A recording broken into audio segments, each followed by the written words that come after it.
Well, okay. Thank you very much for coming to the committee this afternoon. Welcome.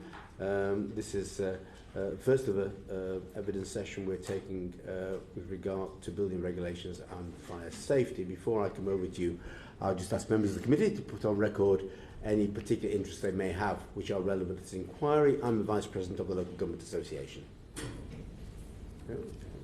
I'm also Vice President of the Local Government Association, and I employ a counsellor in my staff team. I'm Vice President of the LGA and employ a counsellor in my team. Yeah. I'm the Vice President of the LGA as well. And I'm a fellow of the Royal Institution of Chartered Surveyors. Okay. Well, thank you very much for coming this afternoon. If we just begin with, just to go down the table and say who you are for our records, that would be really helpful. Thank you. So my name's Daffarn. Bellal El Gueuni, ex-resident of the Tower and Grenfell United community member. Adel Chaoui, bereaved family member and committee member of Grenfell United. Yeah, and you're all from Grenfell United, and welcome to the committee this afternoon. And I appreciate these are difficult issues in some cases for you to come and discuss with us, and we still have responsibility to remember what happened on that dreadful day, and all our efforts now in terms of exploring issues is to make sure that lessons are learned and nothing like that ever happens again. I think that's what the committee are intent on. So just in terms of information for us, could you just say what the situation is now with regard to the survivors, and what progress has been made on the various challenges and issues that we have actually talked to you about before, about a year ago, actually? Yes. So, generally, I think if we want to start off with housing, for example, would that be useful? Yeah. So with the housing, I think we're down to single figures now for people to be rehoused. It's a little bit frustrating considering a 3-week promise was made earlier on, and then a 3-month. We're 25 months in. Albeit there are some difficult cases, I think, in terms of people still waiting for properties to be prepared or ready, to be safe for them to actually to be lived in. There's a lot of kind of disability households that haven't been prepared due to their disability access or have you. I think the main issue we're facing now in terms of housing is more to do with the repairs, to do with the state of the houses that people have been moved into. And that is the kind of issues, what the main issues that we're facing now. We're down to single figures now. We are down to single figures, which if you spoke to us 2 years ago, we'd have thought that everyone would have been housed by now, but yeah. But I think, like I said, the main issues that we're facing now is to do a lot with repairs. So there are some serious repair issues that are still not being addressed and still. So are these repairs to houses that have already been allocated? Absolutely. So they people are living in them. They can't move in because of the repairs. Absolutely. So you've got two sets of houses. You've got the houses that are not prepared, not ready for people to move into, yes, and you've got the houses that people have moved into, but there are issues in the properties. And we're not talking about faulty light bulbs. We're talking about serious issues that have gone over the last 2 years. And top of my head, I could give you a small example, and that is yes, please. Yes. People were locked in their homes, so the front door was you couldn't leave your home because the front locks were faulty. It's been addressed now where all the locks have been changed, but considering what people went through 2 years ago, I think it's beggars belief. It is quite frustrating that actually people are still going through these issues. Structural issues as well. So we've had the ceilings off balconies falling down into the balcony cavity in brand new buildings effectively. So, construction methods have just failed them again. And given, where they lived and what they went through, the last thing you would expect is a brand new building to be constructed in a way where parts of the building are falling down into the balcony where you could be sitting. I think the difficulty for us is again, as Grenfell United, as bereaved survivors, I think what we need to make clear is we're here on a voluntary basis. So all of us on the committee, everyone that's actually fighting and campaigning for this change and for these issues to be sorted across the country, not only for Grenfell residents, we are all bereaved and survivors. So we're all on voluntary basis. We've all been through our own trauma. We've all been through our own issues. we do have a voice in terms of, and sorry for not mentioning it earlier, but thank you for inviting us here today. And this is actually a prime example of our voice being heard. But what concerns us and what worries us is, as Grenfell ex-residents from the tower and from the walkway, if these issues are happening to us, then what's happening across the country? And whether it's housing associations or local authority, because the issues are split. So some properties are owned by RBKC and some properties are owned by housing associations. But if people are being kind of marginalised and ignored, and even to the ex-residents of Grenfell, then it worries us what other residents across the country are actually going through, and how bad their living conditions are. Yeah. Well, we'll come on to the wider issues of social housing reform. I think in another question, which is a really relevant point. But just while you've been mentioning the obviously the difficult position people can be in, and having gone through the awful trauma of Grenfell, then to find the property they're in, has got difficulties. One thing we discussed last time was that mental health support for people, not merely those who've been through the Grenfell disaster itself, but the wider residents in the vicinity. How is mental health support going now? Is it available? Is it sufficient? What's the experience? Well, I think with the NHS, and a lot of people kind of say, oh, well, how's the NHS? How is your relationship with the NHS, and are they doing enough for you? I think that splits into two. So you've got CNWL, which deals with a lot of the kind of mental health issue, what you're talking about now. And I remember Natasha saying here last year that the work relationship was good with them, and that was due to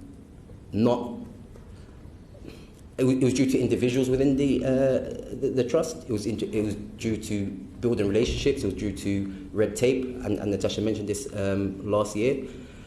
So as far as mental health supplies, I think you'll be surprised if adequate resources are put into the NHS, how effective they can be. And I think we've witnessed that firsthand. I think the biggest success, I would say, that we've witnessed the CNWL go through is that they've kind of come down to our level and they've actually said, okay, we're going to try things different. We're going to work around the service user or the client instead of working around our systems. And I think the biggest obstacle we faced is the systems in place, whether that's RBKC, whether it's the NHS, whether it's CNW. The systems are constantly blocking good practice from being done in our community and for the people that need it the most. So I think in terms of mental health, I think things are still improving, and we're still working on improving things with them. And it is a long process, and their job is going to be, well, they're going to be involved for a very long time in the future. I think, again, another issue that Natasha touched on last year was CAMS. I think we've emphasised that is one of the most important departments in CNWL in mental health, because effectively children, that is part of the prevention. So with an adult, you're coming and you're addressing a load of issues that they may be going through now in terms of PTSD, but they may have had pre-existing mental health issues, and it's a lot. But with children, actually, you're getting them early, and you're preventing them from actually growing into serious mental health issues and later on being a serious concern. I think CAMS need a little bit more resources, a little bit more push in terms of funding or staffing or whatever, but we're working on that with them. The other side of the coin is the physical health, and the physical health is not as successful. I think your issue is we're 25 months in now. There were people that directly inhaled large amounts of toxins, smoke on the night. The response from the physical health side of things was inadequate and frankly unacceptable. People weren't followed up after they left hospital, and I'm talking about people that were in hospital for prolonged periods of time. They weren't followed up until maybe a year later in some cases. The coroner kindly wrote a very, very important letter to I think it was Public Health England, I think it was, and stressing that people need to be screened for these kind of issues. And the screening that is actually undergoing in the community right now is more a general kind of screening. So it's to do with... There's no screening at all. The advice from Public Health England is if you're feeling like you're not well, go go see your GP. Yeah. That's the extent of what we saw, hydrogen cyanide, whatever the toxin is. Okay, the prognosis is let's not worry about it right now. Let's just send you to go see your GP, and hopefully they might be able to do something or might not. I think on that issue, I'm going to hand over to Mark now, who's going to come with a few more details on that and other points. Can I look at your relationship now with the council? You mentioned them already, and really how you feel, the discussions are going, and whether you feel there's a sense of priority. And perhaps I can quote Daffarn. Last year, you told us you talked about a vast chasm of distrust between the community and the council, and you said it would take many, many years for this to rebuild.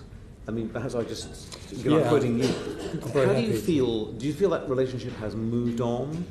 And do you feel that they're beginning to regain your trust, or it's too early still? If I can spend a couple of minutes answering that question. Okay. I'd like to go back to the first report by the task force, what are they called? The Independent Grenfell Recovery Task Force. And this is from winter 2017, just to remind us all of where the council were at the time of the fire. RBKC was a council that was too distant from the community it served, old-fashioned in its operational behaviours, limited in its understanding and commitment to collaborative interagency work, insular, despite cross-borough arrangements, and with a significant deficit in understanding of modern public service delivery. As a result, RBKC is starting from a particularly low base, both in terms of trust and the people that it serves. So, I would describe the council that we had at that time as, if we were looking like a wristwatch, it was a wristwatch that didn't work. And when we complained about the wristwatch not working, they said to us, no, sit down, look at that wristwatch, and twice a day it will tell you the right time. And if you complain about that, we're going to take the wristwatch away from you. And all the time they were doing that, they were actually going into the back of the watch and taking out its workings and handing them over to their contacts in property development, their contacts in private education. So I'll move us on to where I feel we are at now with a wristwatch. We've got a council that acknowledge that the watch isn't working. They're very apologetic for the watch not working.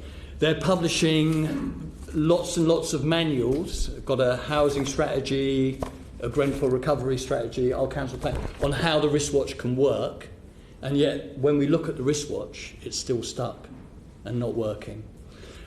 I believe that there are individuals inside the council who really, both councillors and officers, who fundamentally understand the need for real change. I fear there's an element inside the council that believe that they've suffered enough and it's time to move on and go back to business as usual. So I'll sum up. I think trust is going to take maybe a generation before it can be rebuilt. I think that what we're getting from the council at the moment is a lot of good, progressive roadmaps moving forward. I think what we're struggling to see is that actually manifesting itself into, a belief that we can trust them and that things have changed.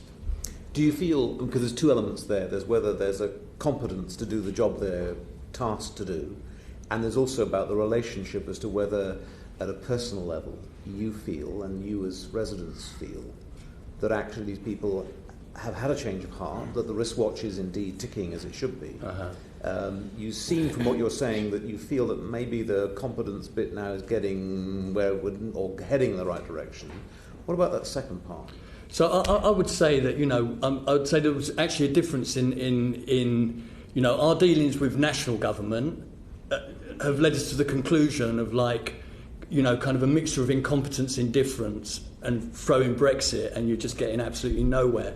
I don't think we feel that with the council. I think we feel largely with RBKC that they're definitely listening to us. They're definitely responding to what we're asking for. And if you read these documents, they're progressive and but it's just actually getting to that point. And I could just back that up by saying, so for example, two examples of how they're changing is in their local plan. So we've sat down with them and explained to them the local plan is not acceptable for us residents to be subject to the same local plan as was in place prior to Grenfell. And to begin with, they said, no, we're not going to look at it. Then they said, well, we'll take out Chapter 7 that was to do with regeneration. Then they said, then we kept badgering them, and it's this kept badgering them. So, the changes that really come, we're having to keep putting pressure on them. But we've got to a stage now where we're working with RBKC for them to come up with a progressive local plan. And the idea behind that is that what we recognise is, as survivors bereaved from Grenfell, is we don't want to be remembered for the way we were treated before. We want to be remembered for the changes that come afterwards. What we want RBKC to become is a really progressive, listening, the best borough in the country. That's what we wanted to become as a result of Grenfell. So beforehand, they were the complete opposite. They would go around cherry-picking the very worst for their residents, the worst housing policies, and they go around different boroughs, they put them all into their housing policy because that's how they treated us. And so we want a complete and utter flip-flop. We want it to be completely the other way. We want RBKC to be somewhere where other boroughs come and say, actually, we need to kind of, rejig our housing policy. Where could we go? And, I know there are councils like Wigan that have turned things around. To be a borough where people can come and say, look, actually, as a housing policy, for example, as a local plan, this borough is really doing it the right way. And I believe that when they've done that and when that's accomplished, we'll be able to answer your question, or the answer to your question will be in that. No, thank you. Yes. Yeah, but just to add, so exactly what Ed said, but in summary, is things are being said at a senior level, and I think the attitude there comes across like it's heading in the right direction, but it's taking far too long to filter down to frontline staff and getting things in action. I think we have to differentiate between, there's two sides to this. There are things that need to be done, yesterday, and there are things that are going to take a while to be done, and we appreciate that and we understand that. The things that will take slightly longer, we are patient with, but there's things that are unacceptable, and they shouldn't be. We shouldn't still be facing these issues. I also think that in terms of so in terms, it's difficult. It's difficult because RBKC, of course, and I know you don't like speaking about a lot about the past, but for us, we're partly responsible at minimum to do what happened with Grenfell. And they were a bad borough. They were one of the worst boroughs there are, in our opinion. But they have a good opportunity to actually become a model borough, one of the best boroughs. And I think the new officers that have come in place appreciate that and understand that and actually accept that. But it's going far too slow. The process is far too slow in terms of what needs to be done. I mean, issues, we haven't got long here, but the issues that the community are facing, I'm talking about the wider community, are unbelievable. It's like nothing has changed. It's like Grenfell didn't happen. And we have to be very we have to watch that very closely in terms of what's actually changing and how long it's taken to change. And on that, we've had reports about potential toxic contamination around the tower. Absolutely. And we were just sort of straying into that a moment ago. Are you concerned about it? And if you are, what should the government and indeed the borough be looking to do now to make sure there isn't a health risk? Absolutely. I think, and coming back, we'll cut a little bit short on the physical health, and it kind of the same kind of thing. And so you've got the survivors that made it from the tower that inhaled a lot of smoke directly, which is a much more serious issue. But I think with the toxicology report, with the soil contamination and everything else, I think it's just a classic example of authorities not listening to the residents of North Kensington or the Grenfell residents in terms of they asked and they put pressure on to have checks in place for soil contamination and toxicology reports very early on. They were ignored. They said there was sufficient air monitoring, I think it was, in place, and there's no need for it. It took them 18 months for Professor Steck's report to come out, and then all hell broke loose, and then everyone started running around, what we're going to do. We had PHE England coming down, we had the NHS, we had RBKC, we had government, everyone's coming down saying, oh, what are we going to do now? Grenfell United facilitated the meeting in October 2018 to do this, have a whole panel of everyone that's... and they said, look, absolutely, we're going to do a full test to do the soil. As of yet, I don't think we've received any reports to do that test. We're coming up to, how long is it now? It's 9 months. 9 months later, the test results still haven't come forward. We're 25 months in. Grenfell residents warned about this. There was serious concern about the soil being contaminated and what local residents actually inhaled on that night. And again, it's just another example of the people that are most affected having to hold people's hands through this whole process and tell them what and what they shouldn't be doing. We're not experts in any of these fields, but it's just common sense sometimes. You go to Google, you do a little bit of research, and you find out that certain things need to be checked. And coming back to the physical health of people, what we're worried about is there is screening in place, but the screening is to the minimal. So you go to your GP, he'll give you a blow in this tube and see how your lungs are functioning. Absolutely, that needs to be done. But there has to be deeper checks in terms of long-term effects of cyanide poisoning, all these toxins that people have inhaled. And that is not in place yet. Are they waiting for someone to come up with an illness that's unexplained and then relate it back to Grenfell in 5 years' time? We're not willing to take that risk. So again, it is to do with timelines and it's to do with actually having to hold their hand through this process.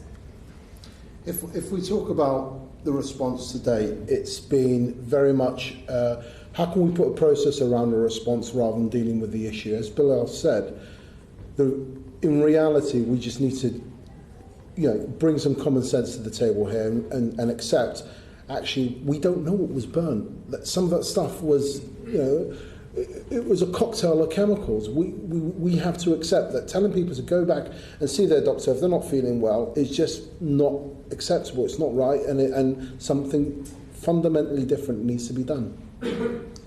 Thank you, that's helpful. So it's really a shift towards being preventative and making sure that actually whatever has been found is published, it's open and transparent. Absolutely. Thank you. Can I come back to, you touched on the social housing issue, and perhaps there's been an opportunity just to explore this. What do you feel, what the aims of Grenfell United are about the broader issue of social housing? Ed's already mentioned some of that, but I'd be interested to hear your views about what does the government need to do, what does indeed the council need to do now to get principles that you've been pushing for actually adopted? So I think we recognise that the legacy of Grenfell is going to come from, or a large part of it is going to come from the Green Paper on social housing that's currently passing its way through government. We're not going to get this kind of fundamental change from the public inquiry, and we're not going to get it from the police inquiry. So the one opportunity we have to fundamentally challenge the institutionalised indifference experienced by people in social housing is through the Green Paper on social housing. And Grenfell United have been putting a lot of time and a lot of effort into working with our third housing minister now to try and make sure that when this document is published, it is robust, it fundamentally will change the way that people who live in social housing are treated. Grenfell United ourselves have identified tenant voice and regulation as being two of the most important elements of that. The reason they're the most important to us is because they were where we were fundamentally let down. We were faced with a dog that didn't bark in the social housing regulator, in the way that our concerns on Lancaster West were ignored. So it wasn't as if we weren't highlighting the kind of abuse that we were experiencing. We were highlighting it and we were ignored. And the idea that those same agencies, the same dog, the same kennel, can respond to what we were saying is just, it's not acceptable to us. So we're looking for something in terms of regulation very robust. We've gone to the banking industry to look for a model that splits up the financial and the consumer regulation. I mean, the truth of it is at the moment, if you live in social housing and you've got a complaint about where you live, whether it's mould or health and safety, the primary way you get this complaint addressed is by getting a mobile phone, taking a photograph, uploading it onto Twitter, and hoping that you can embarrass your housing provider enough that they do something about that. And that's not good enough post-Grenfell. Post-Grenfell, we need something where people who are experiencing those problems have an agency or a regulator that is proactive that they can go to with complaints like that. And I mean, we left here, I think the last time we were here, we left and we got on the underground and saw adverts for the Financial Services Authority around PIP payments. And if you watch television, there are adverts on television. So if the financial industry, the banking industry, can have robust regulation that stretches to adverts on the tubes and adverts on television, it kind of is very sad that we're struggling so hard to get our voice heard inside this Green Paper on social housing for a regulator. So we're advocating for a split regulator. But if we get a split regulator and that's all we achieve, that will not be enough. So we're asking for tenants' voice. So residents who live in social housing are listened to.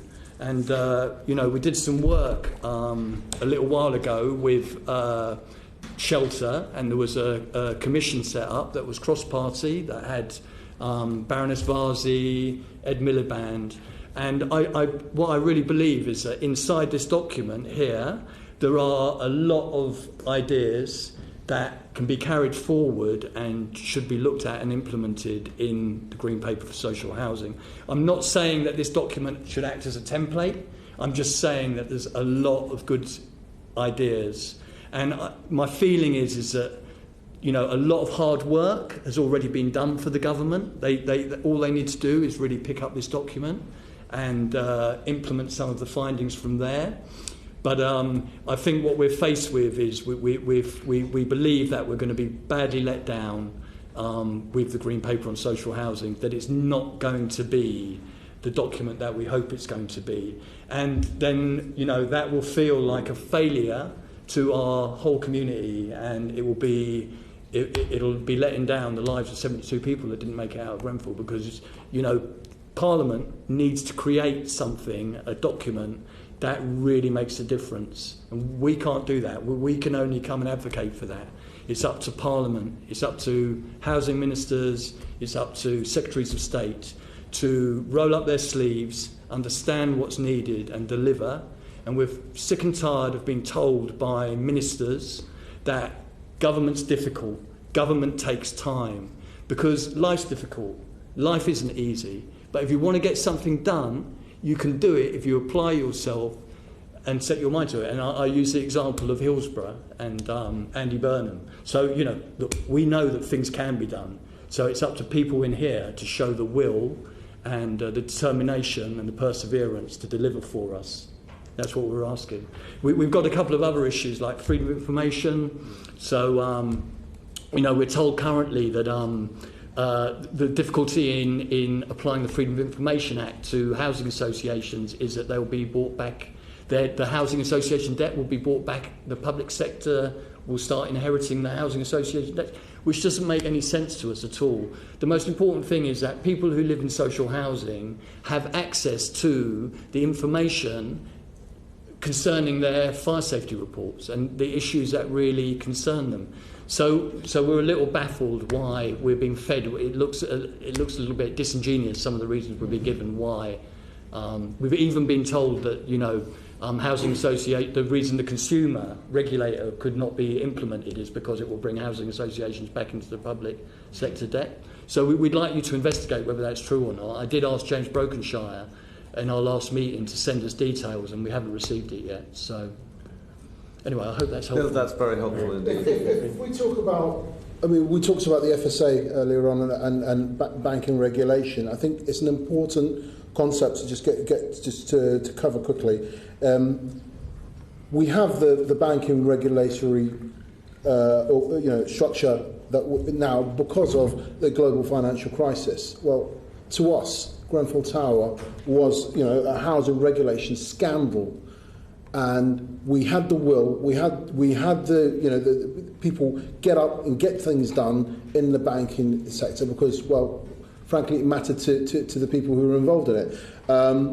We need to see that same level of action in housing to keep people safe. We need people to get up, Parliament, to hold, to hold our representatives to account and put in regulatory change that makes a difference to people's lives.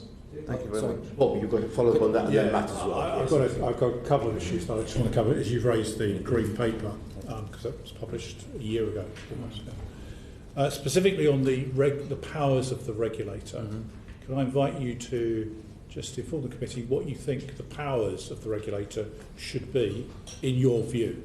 Given that you would get what you wanted, what powers should that regulator have? So we've looked at inside inside the green paper or inside the regulator itself. Yes. Inside the green paper, we'd like this idea of the senior management regime that applies to banking, which basically holds those senior managers responsible for the actions of staff down the organisation. And we've been campaigning for that to be implemented inside of the green paper, inside housing, so that housing chief executives that earn £250,000 a year and then can turn up at inquiries and forget what they were doing on the night of the inquiry. These are the kind of changes that we need to see come. And inside Sorry, can I just interrupt you? Because we're obviously very sympathetic to what's happened to all those people from Grenfell. But it's this direct intervention by the regulator and the power that they would have to intervene, not whether people forget what they're doing. So that is unforgivable anyway. But the key is getting a regulator that can actually come in and say, this is wrong and you must change. And I just invite you to just elucidate on what powers that you believe that set of people should have. So, we were when we first spoke to Dominic Raab, who was the housing minister before the last one. He was very keen on league tables as a way of putting housing associations into judging how a housing association would perform. The trouble is if you live in social housing, you can't just up and off to another housing association. So the idea that you kind of go up and down a league table if your regulator found that you weren't providing the correct service isn't that helpful. I mean, quite how the system works is, personally, I've always looked at it is that the problem for the regulator should be how do you gatekeep the kind of sanctions that you may want to hand out. I mean, the idea would be is that if you've got, at the moment, our experience of living in social housing is that there was no standards that were kept. So it's a way the regulator can try and keep housing associations up to certain standards. And I would say fine them, but then that's obviously problematic if it turns out to be the residents that end up paying those costs. So, we don't have all the answers. We're asking... Well, just to give you an example, obviously there are things like CQC, where it does inspections on health services, and they have the power to intervene. And we've heard, unfortunately, in this committee, scandals affecting different types of care homes. You've got the power to intervene in schools through Ofsted, and so on. Those are powers of intervention and correction.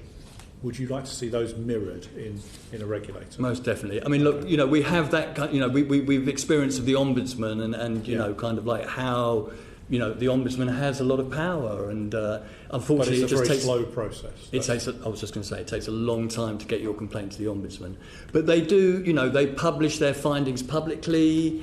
It's a big slap. It's a big slap in the face for a housing provider to be called out by the housing ombudsman. Yeah. But I guess what I'm saying is that the change when it comes needs to be really meaningful for people. It needs to be. It's just about trying to kind of change the at the moment. The way that people feel is that the way you get your concerns addressed is literally by taking a photograph and putting it on Twitter. There's got to be a better system than that. There has to be. There has to be some comeuppance for housing providers who, I can fairly safely say that, as a resident of Grenfell Tower, the provision of housing services for us by the KCTMO was their lowest priority. The one thing that they really didn't care about was providing any sort of service to us as tenants. Their focus was somewhere completely different, and their focus was on, I believe, what they could get out of providing housing services. So, how do we change that? It's a big problem. But, definitely, like investigative powers, powers to publish results. Okay. That's clearly a cultural change, which I think is key. The other thing I just wanted to touch on, which follows up from Mark's question earlier on, and that is that in relation to health scans, you were saying that the advice has been, if you feel ill, go to the doctor. Was there not a health screening programme at all, or anything at all? No. So it hasn't been offered at all No. to the survivors or residents locally? No. Despite the toxicity in the atmosphere? Not health screening as me and you would understand it. There have been blown in a tube type breathing exercises, but no, there's been no, let's take blood, let's sample, any sort of Basic real screening. meaningful health screening, there's been none at all. Okay? The only people that were initially screened when you were taken into hospital, if you're lucky to survive, but that's it. Okay. Yeah. Okay, Matt. And just on that point, if I could add, do you know what follow-up and how frequently you will be having any tests? No, there are no plans for that at all. If you're not well, contact your GP. That is the extent of Public Health England's plans. So there's no tracking? No. Okay. Just want to pick up on the point that you were making, Ed, about really tenant voice. Do you agree with the point that so many tenants suggest to us, which is that without accountability of representation or elected representation, that through the middleman of TMO, whatever it may be, that the tenant is actually more distant from the decision making, and therefore, as you were describing it, that you are not being listened to. Therefore, you have to have direct representation of, say, social housing in an authority. Otherwise, people won't listen. I mean, I think that sums up our experience entirely. The kind of the helplessness you feel when you're identifying that things on your estate are, unhealthy. I mean, or just plain dangerous. You have a voice, but that voice isn't listened to. So, I mean, the problem for us is how do you translate that voice into something meaningful and having it heard, and that's kind of what we're struggling with, and that's what we're looking for, these answers to come up with. So whether it's done through regulation, or tenant voice, I mean, these are the ideas and the notions that we want to be properly recognised as what failed us first time around. And if we want to prevent Grenfell happening again, these are the drivers that are going to stop it happening again. That if you've got someone who is identifying problems and they're vocalising those problems, that they're listened to, and then there is someone with robust powers to come and address those problems. But having elected representatives that you complain to, rather than just sending images on your mobile phone, which I understand is sadly the way we've got to across the country, but that you have a direct representative rather than through an association or through some other management organisation, which is a third party, that you want direct into the council. Surely that's better. So I think what the problem is, so if we haven't, so I don't think there's been I don't think the model for how that tenant voice is heard has properly been explored at the moment. I know at the moment there are requests for more consultation. I know that prior to the last government, there was a National Tenants Voice, that when the coalition government came along, within weeks it was disbanded. Whether that's the mechanism that we need, we definitely, I think even the government would acknowledge, and James Brokenshire would acknowledge, that when he went around the country listening to residents, he found it a very rewarding experience, in that, people have got genuine stories to tell, and they just need to be heard, and we need to have a mechanism to hear them. And whether that's like elected representatives, whether it's like tenants' unions and residents' unions, maybe that's the way to go. I mean, personally, my way of looking at it needs to be something that comes from the bottom up rather than top down. But I haven't got any more thinking on it than that. Okay, thanks very much. Thank you very much, Chair.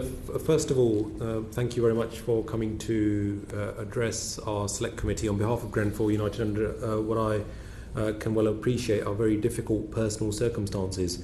And let me also reassure you that many of us have been highlighting on the floor of the House of Commons, whether it's the horrors of the tragedy, whether it's the unacceptable delays in rehousing survivors and the families of the victims, and what needs to change going forward.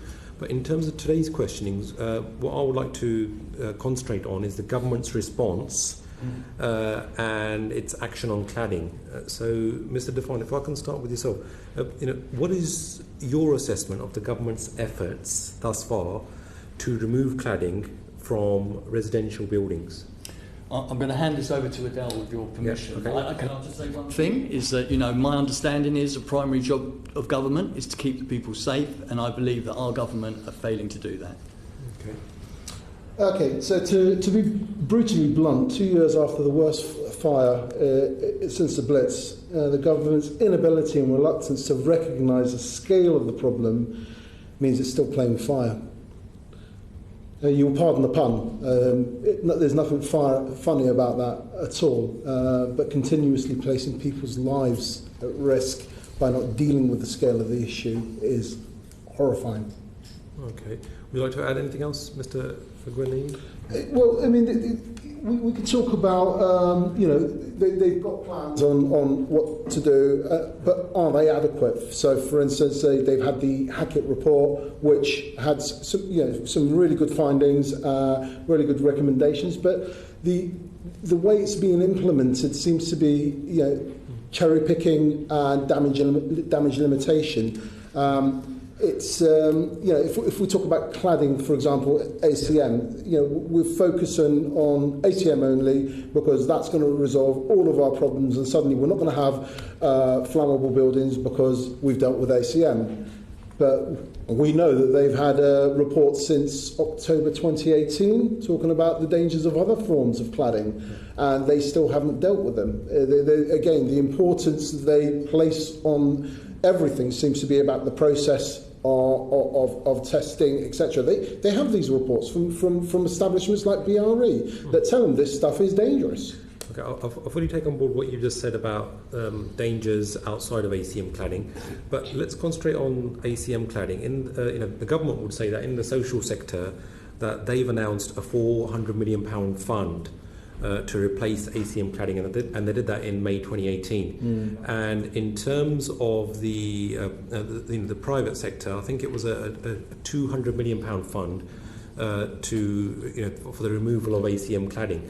Now, from what you've seen thus far, and I've read some of your comments in terms of the evidence, Mr. Daffarn, from what you've seen, do you think that there is an adequate plan in place to ensure that cladding is removed quickly?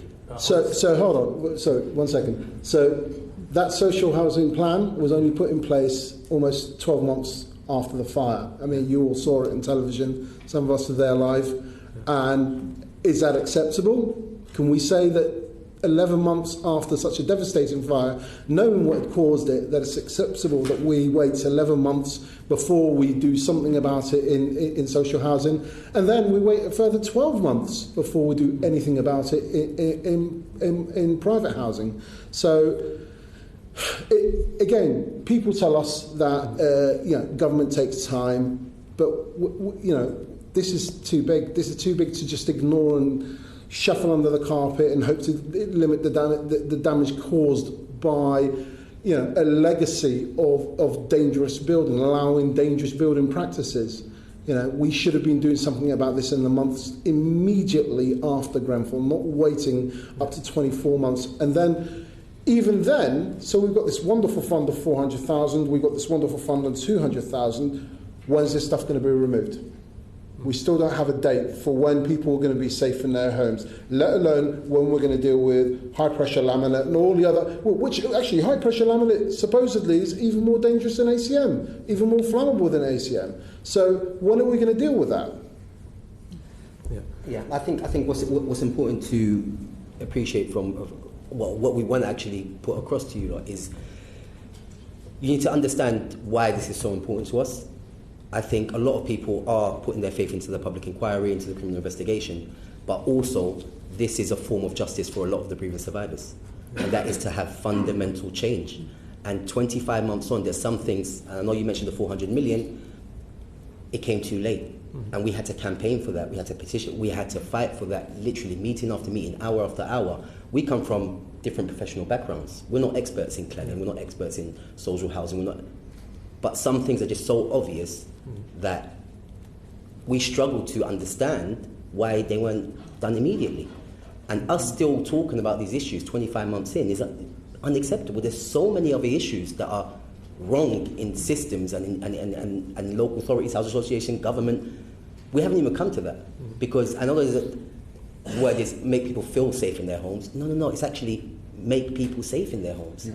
It's not about feeling safe, it's actually people are not safe in their homes. Yeah. And that is what we struggle with. Yeah. That is what we struggle with. What do you think of the government's plans? Well, I think bearing in mind that, we're aware that, I don't know whether it was your committee or whether it was Kevin Hollinrake himself, in July 2018 was writing to the government, to the Treasury, asking for money for the removal of cladding from private buildings. So we go to July through to May without any action. And it just feels like a complete abdication of responsibility by the government that it would take that long to action a plan that I mean, the idea for any of us that you could go to bed and sleep in a building with that cladding on that did that to us at Grenfell is absolutely horrific. So, the honest answer is like it falls well below the necessary standard of response. If we were looking 2 months after Grenfell, then, maybe you could say there was that things needed time to sort out. 2 years plus after Grenfell. And,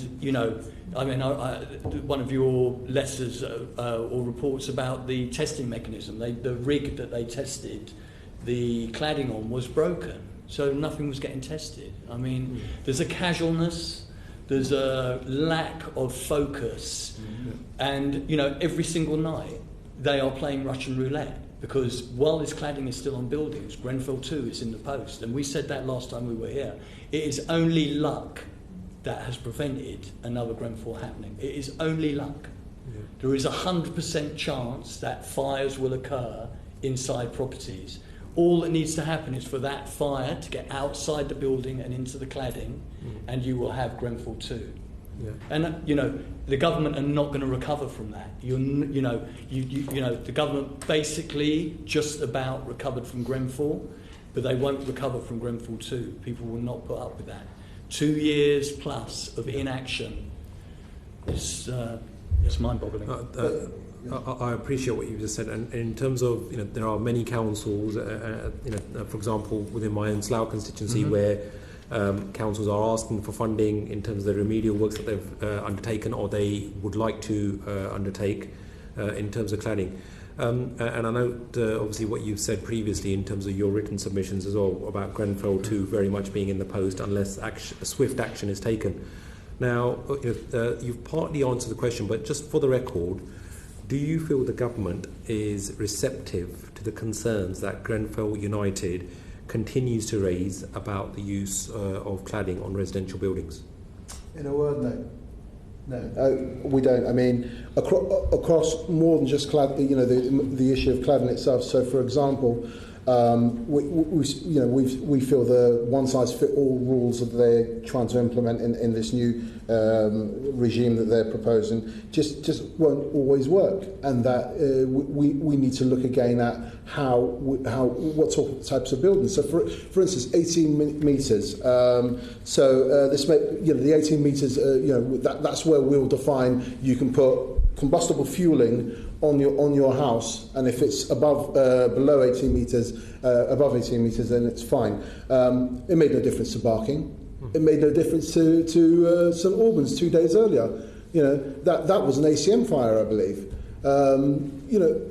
We're still enabling regulators to construct our homes, our schools, and our hospitals with fuel material. It makes no sense, and we need the government to recognise that the scandal's gone further than just these nice to have rule sets, and that they need to actually make a real difference and real change to people's lives and keep them safe. Okay, thank you very much for your frank response. Helen, follows on. Thank you. Yes, can I first of all, just commend you for the depth and the professionalism of your engagement with these issues over the last 2 years, which in the context of what you have all been through is genuinely humbling for us to hear and to see how your debate and your engagement with the issues has moved on further over the last year since you were last with us. We've heard very, very clearly your frustration and disappointment with the pace of change that the government has implemented over the last 2 years. So I wanted to ask, starting from now and where things have got to over the past 2 years, what is your kind of priority list for the requirements that you would like to see the government ensure are introduced to keep residents safe in all residential buildings? So I think Ed summed it up quite nicely, that the duty of a government is to protect and keep its citizens safe. So we can talk about the removal of dangerous cladding, combustible materials. We can talk about safe and working fire doors. We can talk about sprinklers and the ability to not fight fire, but just to dampen smoke and give people the ability to escape. But really, none of that. I mean, that's only part of the picture. The entirety of this all is about people being ignored, people not being kept safe in their homes. So it would be wonderful just to say, yes, remove combustible materials, give them safe fire doors, fire alarms, sprinklers, so that they're able to escape. You know, and again, sprinklers is about dampening smoke. It's not about fighting a fire. You know, but that won't solve it on its own. Yeah, I would agree. I think it's a combination of issues, I think, and that's why Grenfell was so unique, is because the failings was for so many different angles, and each one contributed to Grenfell. So I think it's not a one or the other. It is a combination of things that kind of need to happen, well, quite promptly. It's not a thing that you can wait on. So it's a bit of social housing regulator. It's a bit of actually that is very important to get cladding off combustible material of buildings. But it's also to do with culture change and how people are treated and how people are seen by their local authorities or housing associations, and how they're treated effectively. Yeah. I mean, the gentleman earlier on was talking about your local authority, Slough. You know, and the government's made a big deal about it has the ability now to help councils with enforcement. We've been asking the government for numbers on those enforcement requests. So local boroughs, hard pressed already, services are being cut left, right and centre. We all know about this, right? They can't afford to now become the policeman everywhere, you know, with building regulations, having been told, you know, decades ago almost, that actually you don't need to do that. We're going to send it off to the private enterprise to deal with. Okay, and now they're being asked to man up and get all the resources necessary to go and check houses, check buildings, and make sure that they're compliant. And if they're not compliant, then we'll back you to make enforcement on building owners. Well, where are the stats? Where are the stats that say to us we've had X number of requests and we've backed councils in Y, and we've said to the rest of them, sorry, there's no cash, or whatever the answer is. It may not be that straightforward, but we've asked, we've not been given numbers. We're very keen to hear about that, because actually that's important, you know, to see, are they making a difference with this enforcement regime that they're talking about, or is it still a case of we're not dealing with it, we're not interested in it? I mean, I think one thing that's really crucial is there doesn't appear to be a date for the removal of cladding. And I think that one thing that the committee could do is put pressure onto the government to come up with a date when they are going to remove this cladding from buildings. And then they can work backwards from that date to make it happen. Because it seems that their plan is just reactive in that, okay, well now, oh gosh, we've done social, now we need to do private. Oh, well, we'll announce some money, without actually then thinking through, well, how's that money going to be allocated? And now, of course, there's a problem of different people not, you know, the people not taking responsibility and trying to pass the responsibility from the fee holder onto the managing agent. And it seems to me that there isn't, you know, the focus, which is the focus should be, right, by Christmas 2020, no buildings are going to have the cladding on. Now, how are we going to make that happen? Well, let's work back to 2 months before we need to. So that would be, for me, that would be important that the committee do that. The second thing that would be most important would be for the committee to understand fundamentally what we're talking about when we talk about the Green Paper on social housing and our requests and the vision of that Green Paper, because the change isn't going to come any other way. It's going to come that way.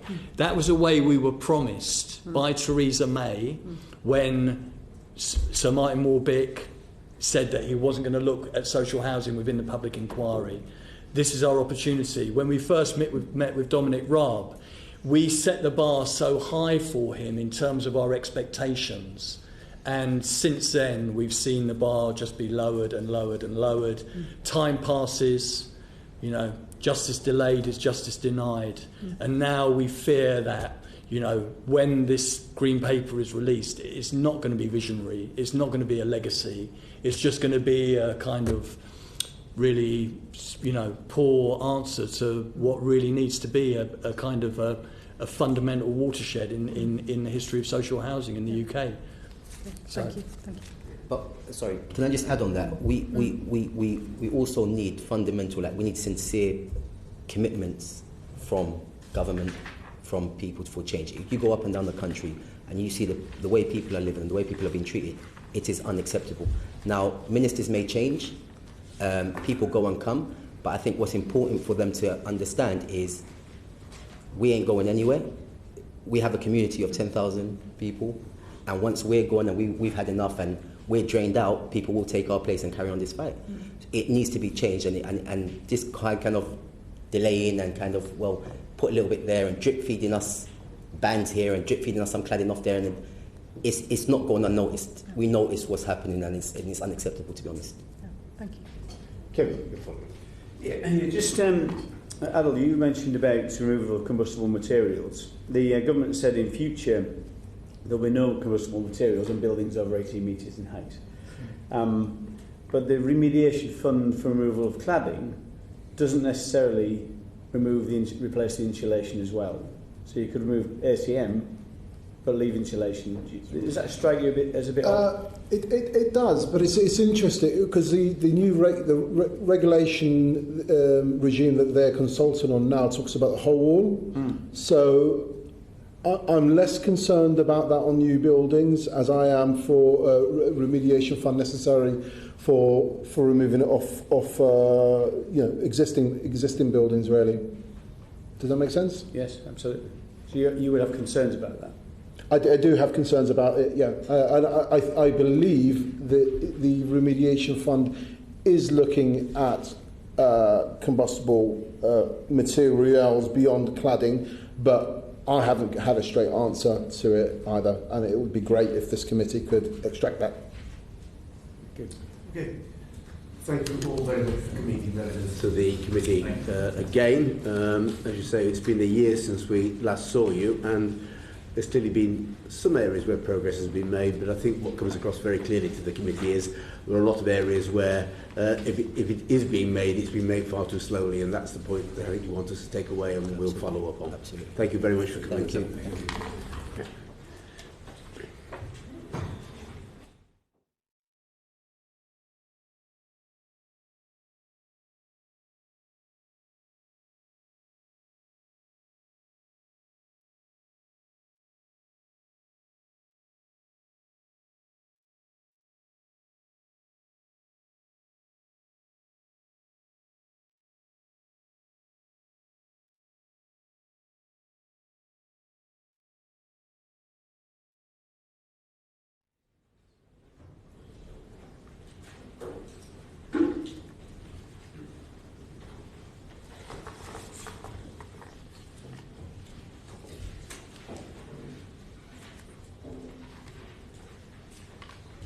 Right, thank you very much for coming to be our second panel this afternoon. I could ask you to go down the table and say who you are and the organisation you're representing. I'm Gary Porter. I'm representing the LGA. I'm Nigel Glen, and I represent the Association of Residential Managing Agents, ARMA. Victoria Moffett, National Housing Federation. Richard Silva, Director of Long Harbour, an investor in residential real estate. Kevin. Yes, thank you. I guess, Mr. Silva, if I can, you heard the frustrations from Grenfell United about the time this has taken. But for some time on private sector buildings, the government's position was that they would rule nothing out. They expected private sector freeholders to carry out remedial work, which never really took off. Was that inevitable? Did you always feel that would end in the government having to step in and put in this money to remediate these buildings? First, I'd like to thank the committee for inviting me to give evidence on this very important issue today, and certainly the wider Building a Safer Future consultation. To answer your question, it is very welcome that the government has brought forward a fund for the remediation of ACM cladding in the private sector. But I think certainly we regard it as one of the metrics, and in our case, I think a last resort fund, whereby we believe that leaseholders should not pay for the removal of and the remediation of ACM cladding. We also believe that freeholders shouldn't. We think it is absolutely the responsibility of the party that that constructed the building or signed it off. So we have been working on the number of buildings that we have in our business. We have about 15. Some have been remediated through us pursuing insurance claims or the developer, and that's been successful. And there is inevitably going to be across the country some schemes where actually there isn't a developer or an insurance policy that's valid. So I think in those circumstances, and we haven't seen the details yet actually of how we can actually make applications to this fund, that we understand they're coming out this month, but in those circumstances, if there is no other route to pursue, then the fund is welcome. So in the past, have you had to charge some of your long leaseholders for the cost of remediation? So none of our leaseholders to date have physically paid for any of the remediation works that we've done. Would they have had to have done that if the government hadn't stepped in? What we have done is, as a freeholder, we've funded the replacement of cladding on a number of these buildings, or funded the waking watch requirements while we're working out what the solution is to a particular building. And under the current landlord and tenant legislation, there are a number of leaseholders who have been billed potentially for their fair share of the cladding. We've advised them not to pay us. We will cover the costs in the meantime with interest-free loans, and we are continuing to pursue all the other avenues available to us. Potentially, leaseholders would ultimately have had to pay had the government not stepped in with the 200 million quid. Potentially. But I'm not ruling any off the table at the moment. But also we've got another number of buildings. We've got about another 20 buildings where there are non-ACM issues or where the ACM is below 18 metres. And it's something that was discussed in the previous panel. I question, and I think I have colleagues in the private sector question, whether the 18-metre cut-off should be the only metric in looking at the building safety review going forward. Okay. Can we start with the other materials? So you've got other materials, HPL, whatever else. So is it inevitable the government's going to have to put some more money in? Because it's quantifying. It would seem likely or possible. I mean, we don't know the scale or the depth of the problem financially, and also we don't know in other buildings what potential other routes the developer or the insurance policies that may be in place. So until that is fully quantified, it's very difficult to say with any certainty whether the sufficiency of the funds put aside for ACM is sufficient in the private sector. Sure.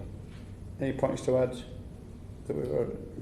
Yes, I agree with Rich on what he was saying there. We met with the Secretary of State about 2 weeks after Grenfell, and we did point out that within the private sector, leasehold would have some unique problems, particularly the fact that leaseholders would have to pay, and looked at, well, the suggestion was that government should step in because time was more of the element, and then work out who should pay later on.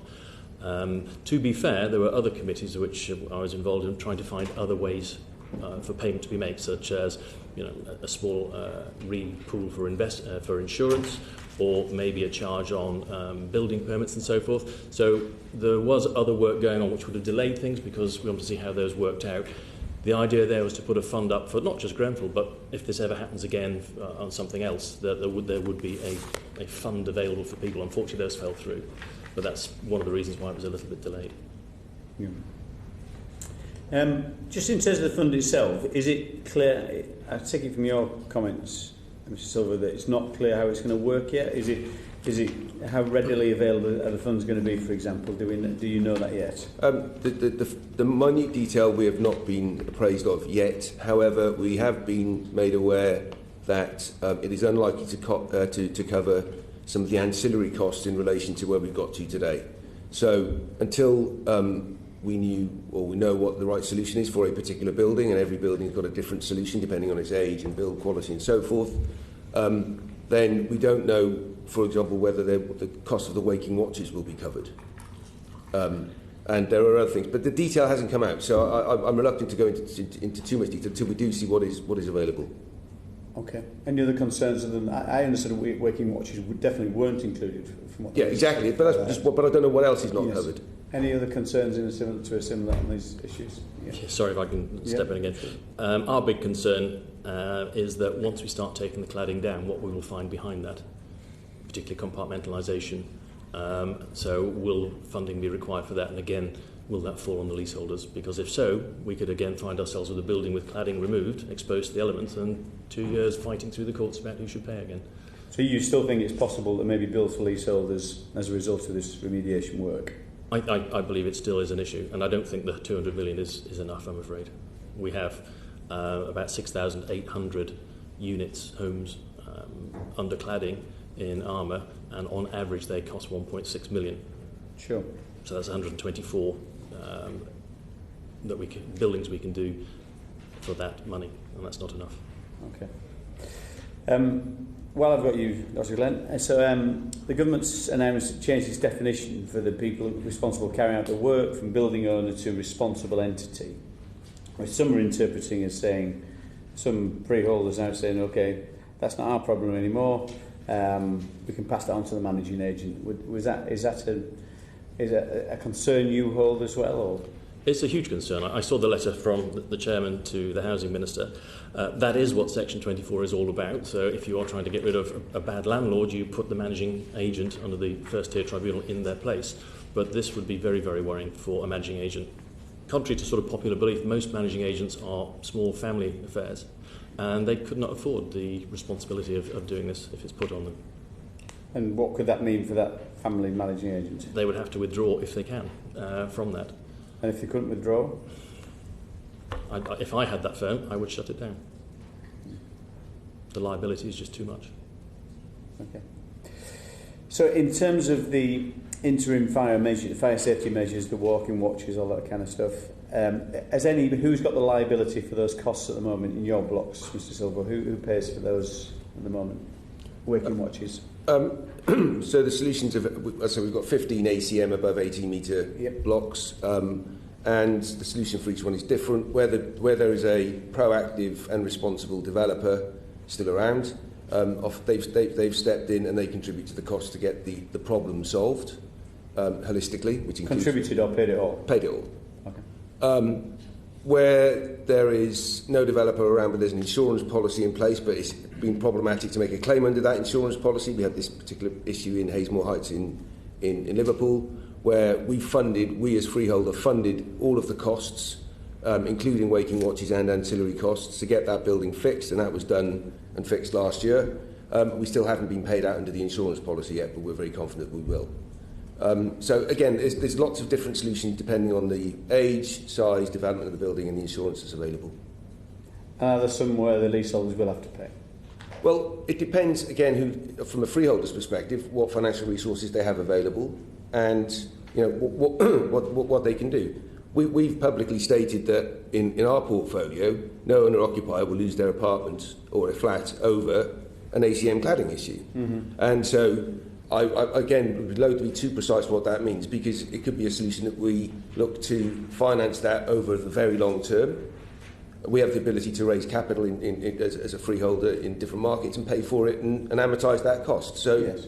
But again, it depends on the circumstances for each building. But essentially what you're saying is if the developer won't pay, the insurance company won't pay, you'll pay a kind of pump prime it, or you put some money in, but you'll expect to get that back over the leaseholders over some time scale.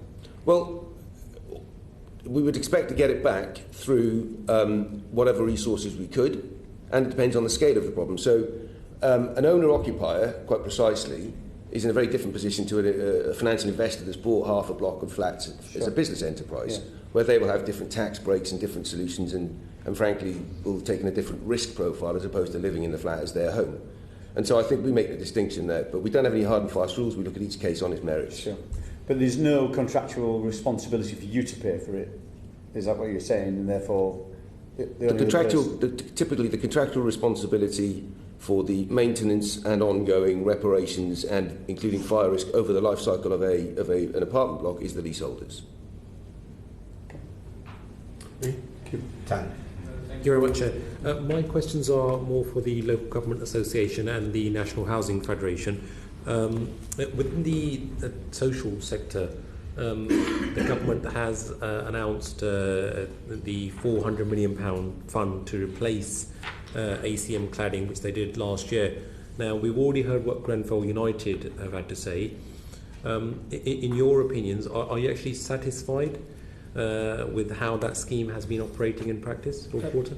But certainly, by and large, the 400 million that's been made available for social stock is more or less sufficient to cover the main part of the issue. Most social buildings, with the exception, I think, of just 9 that are in Salford now, all the council ones have been done. All of the ACM's been stripped.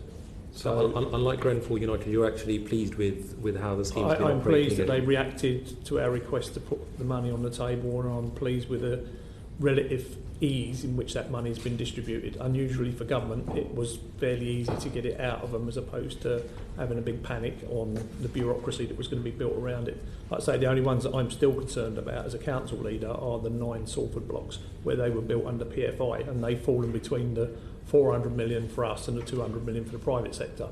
There's still a row over where those Salford blocks fit. Okay, so we've got the contrast. Ms Moffett? We agree with Grenfell United that the fund was too slow in coming forward. So in the period between Grenfell happening and the £400 million being made available, our members were remediating their buildings, they were identifying those risks and getting on with making sure that their residents were safe. But had that money been made available more quickly, we might have been able to overcome some of those barriers in a timescale that's a bit more acceptable for the risk that was associated with those buildings. Our concern at the moment is with buildings that have other types of combustible cladding and the funding not being available for those. So again, our members have identified those buildings, they are managing the risk in the interim period and they're removing those materials. But having funding to remediate them would help them to do that. That's a deviation from the position that Fed were in when we first started these conversations. And that Fed were not as aggressive as the LGA were in terms of the need for central government funding to deal with this. NatFed at the time appeared to be less bothered about the amount of money and where it was coming from. And I am surprised that NatFed think they've identified all of the buildings that they've got failures on to come outside of ACM, given that we've only had a couple of test results back so far. Okay, you happy? You can respond to that if you want. I would disagree that we weren't forthcoming. We've called for funding from the government and for them to take a lead in overseeing the remediation of buildings from the outset. Right. Okay, obviously there's a difference of opinion there, which I'm sure that we can explore later. But Lord Porter, do you believe that the funds needed to, so far, would actually need to extend to cover buildings with non-ACM cladding, especially with regards to the social sector? And do you have an estimate of the number of buildings that would be affected? My biggest fear is that we are just scratching the tip of a very big iceberg with dealing with the ACM buildings. It's not just the external cladding, it's the insulation behind the cladding. So you may well have a fairly safe cladding material, but if you've got solid petrol insulation, that building is no more safe than the building with ACM on the outside of it. Okay. What about extending the fund to non-ACM? The government will have to adopt the same principle. Once we've got the test results back on all of the external cladding materials and all of the insulation, the government will end up having to stand that bill. Okay. You wouldn't be able to morally justify why somebody living in a building clad in one type of material could get compensation to fix it, and somebody living in another equally unsafe building couldn't get compensation to fix it. So the Treasury will have to be prepared. Yeah, and I agree with yourself in terms of the moral argument for that. Ms Moffett, what are your opinions in terms of should the fund be extended to non-ACM cladding? Yes, absolutely it should. Our members are identifying those buildings. They have identified those buildings. After Grenfell, there were audits of buildings, of tall buildings that our members have carried out. So they'll be aware of which of those buildings present the risk. So They'll what's be the managing. estimate of the number of buildings that are likely to be affected? We don't have the data on how many buildings are affected. We think that's something the government should be taking a lead on, gathering and stating and leading the plan to remediate those buildings. Okay. Lord Porter, in November 2018, the government announced new powers through an addendum to the HSSRS for local authorities to undertake emergency remedial work on buildings with potentially dangerous cladding. How many local authorities have actually used that power? I think the addendum come live in the new year. My best estimates are none successfully, and the reason for that being, even if you identified a building, you'd probably be somewhere between 6 months and 12 months to get it done, and then ultimately the cost of that building being done would sit on the leaseholders. And we've all agreed that the one group of people who shouldn't be picking up the bill for this chaos are the people living in the buildings. It may well be down to the people who own the buildings, the people who built the buildings, or just us generally as the rest of the state. But the route that power would take us would mean that people least guilty of the problem are the ones picking up the bill for it. Okay. Thank you, Chair. Andrew. So, looking at the government's consultation now, do you think the government should extend the scope of the new regime, the new regulations, beyond just high-rise residentials that are more than 18 metres high?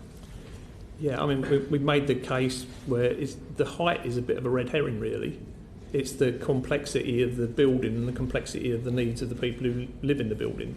So a 5-storey building full of elderly, infirm people is probably more of a health risk than a 7-storey building full of relatively fit young people. A building with 2 fire escapes is a lot better than one with 1 fire escape. So the height is missing the point. It needs to be the complexity of that building. So overall safety factors should be taken into account, not just an arbitrary height.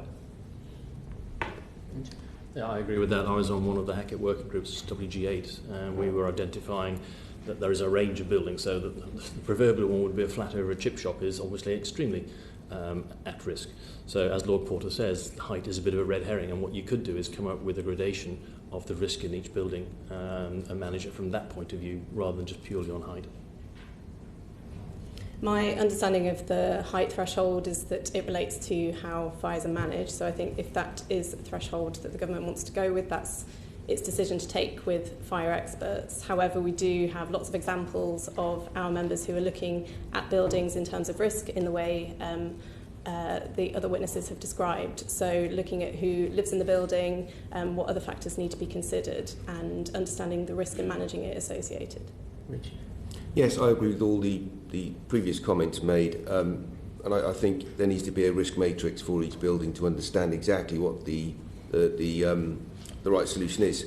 What I will say is that it's a good move in the right direction under the current consultation that the government's decided to look at safety for buildings at 18 metres, because the Hackett report clearly sets it at 30. So that's a start, but I don't think it goes far enough. Do you want to chip in? Jim, if I may just briefly come back to Lord Porter actually on the scope. It's always seemed to me that looking at the physical nature of the building, separate from how it's occupied, in other words, the need for the scope here, do you agree that actually it should extend to housing management policy so that we're looking at the individuals concerned? You highlighted the issue of the elderly, but it seems if you look at the 2 separate regulatory areas, one about the building, and then entirely separately looking at who's actually living in it, that unless you regulate the 2 together and understand the risk together, then you're missing a point. I mean, I personally don't understand why we put people who are severely disabled in a property more than 5 stories, unless the crush on the housing numbers is such that it's an emergency. But it seems to me routine. Do you agree the 2 elements, the physical regulation and the housing management regulation by councils, needs to be looked at in the round? It should be what's the purpose? It's not just housing, is it? We're talking about, well, we are talking about housing when we're talking about care homes, but hospitals, complex buildings where you've got commercial at lower levels and resi above it, the whole lot needs to be looked at. And somebody just to go back from a core principles really about how do we keep people safe in the buildings that they happen to be sleeping in each night? And it shouldn't be that this building's high enough, that one isn't. That one, nobody cares about who your neighbours are. This one, they do. It should be all of that. All of that should be looked into the mix. You can't let people just say, well, sorry, my building's low enough. We saw the B&D fire. You know, that was low. Lucky it wasn't at night, or else there would have been more fatalities there. That was a fluke of time rather than the tenure or the height of the building. So, yes, we do need to look at more than just the physical regulation around what the building's for. But I'm not sure, personally, where you would go with finding the person most capable of being good enough to do the regulation. I kind of figure if it's to do with fire regulation, then we probably ought to be talking to the fire brigade. That's what they do for a living. I'm not sure that we would want them to be regulators of tenants. I accept that, but is it not peculiar that the fire standards for people working in an office, particularly around the way in which regular fire tests are undertaken, are very different, indeed higher, than when one lives in actually lives in the property? I mean, why is it that councils, as part of their housing management policy, are not required for regular fire tests, regular drills? Because one test will immediately, one fire drill will immediately show whether or not residents would be able to exit that building. Immediately the policy will be put into focus. The vast majority of people who live in unsafe high-rise buildings live in private accommodation. They don't live in council homes. Councils own the fewest high-rise buildings that haven't met the standards. So just testing council tenants for can you get out of this building would miss the vast majority of people who are at risk at this moment. But if it was extended to across 10 years, the principle that actually we should be regularly running fire drills surely is one that's as important as what the standards are to the physical building itself. I'm not sure you would get people who are living in their own homes to jump out of the building at the time you told them to because you wanted to run a test. I think you're straying into much more difficult territory than the things that I think we could be dealing with in the immediate future. So I know you're not happy with it, but it seems peculiar still that we don't even attempt to have regular fire drills in people's homes where we know and we have seen there have been fires before. But we've run a policy in this country that if you have a fire in a high-rise building, you stay put.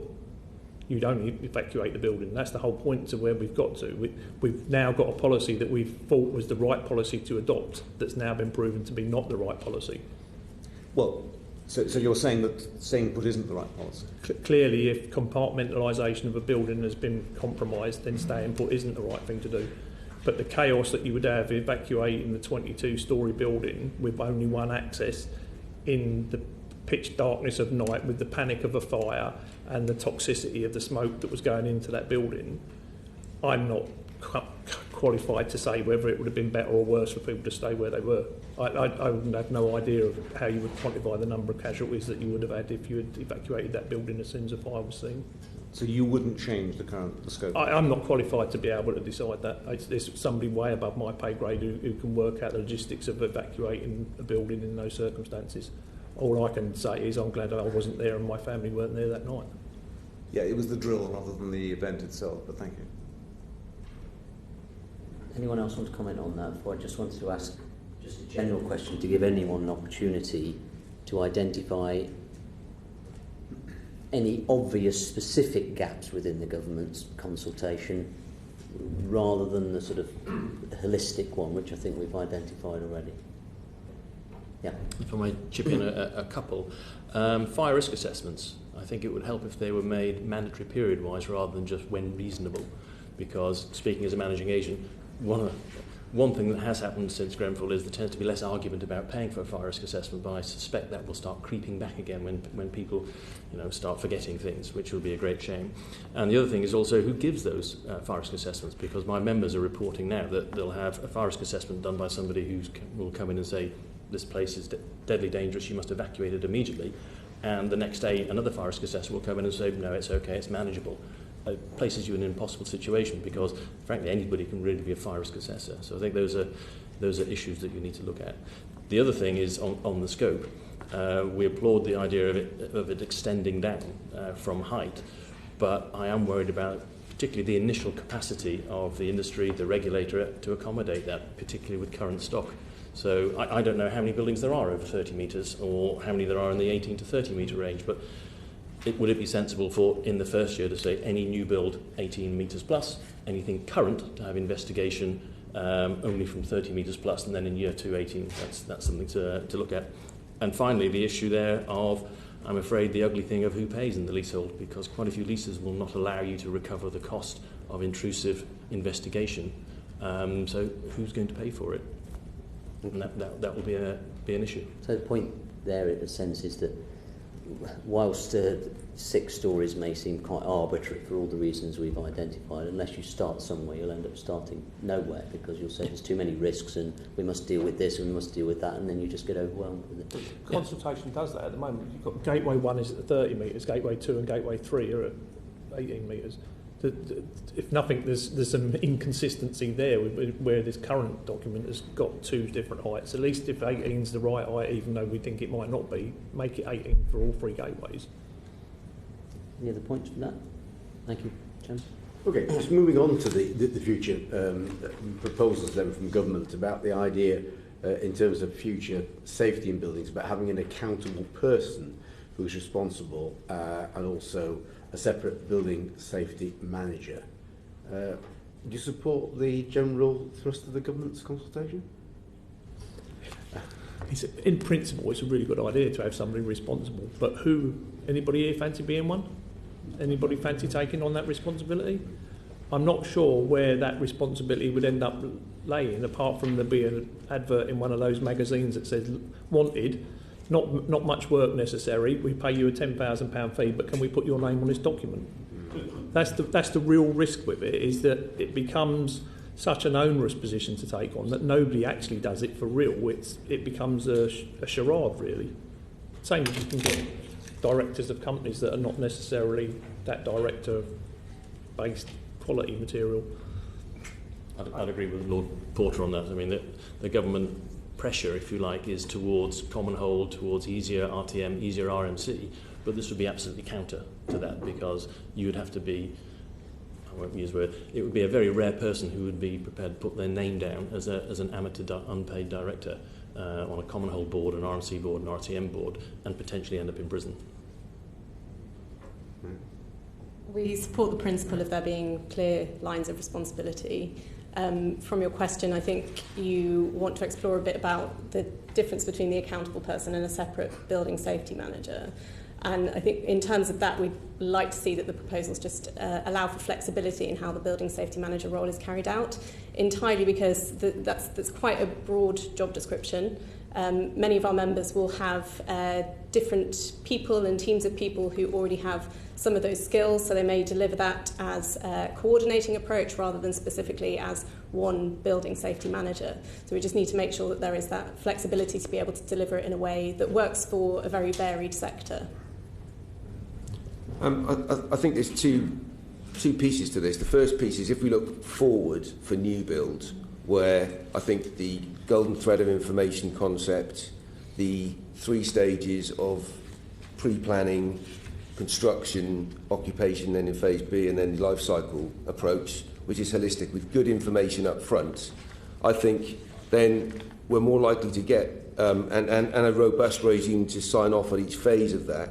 I think we're more likely to get responsible building owners, and freehold is a concept, to take on those obligations and liabilities and take them very responsibly, and then delegate those down at a bit development by development level to the building safety manager and come up with a safety regime and go forward. That makes a lot of sense.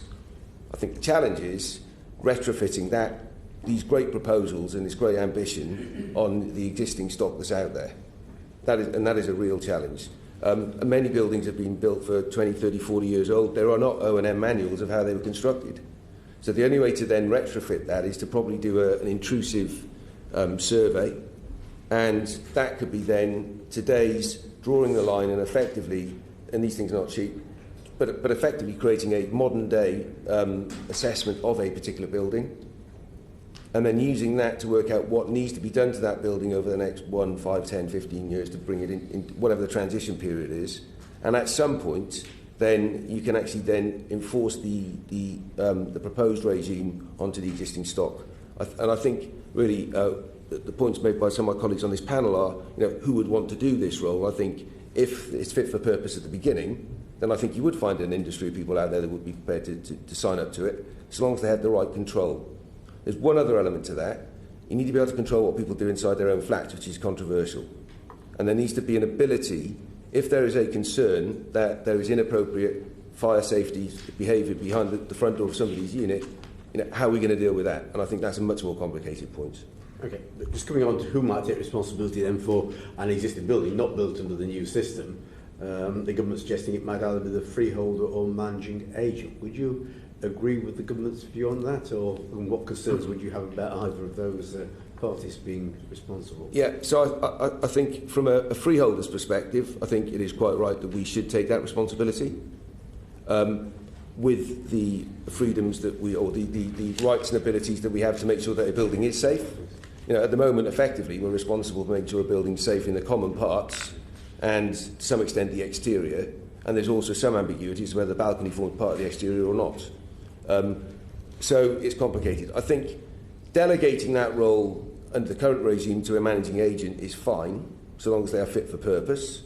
But the problem is, I think, going forward, if there is no role for a responsible freeholder like ourselves, because there is no future ground rent to invest in, which is the direction of travel of other reforms, then effectively the person appointing the managing agent is going to be the resident management company or the Commonhold Association. And therefore then the liability and the accountability would need to shift to the person that is responsible for collecting service charges and paying bills on that building. I don't think that's really what's intended, but that's what will happen if there is no role for a freeholder going forward.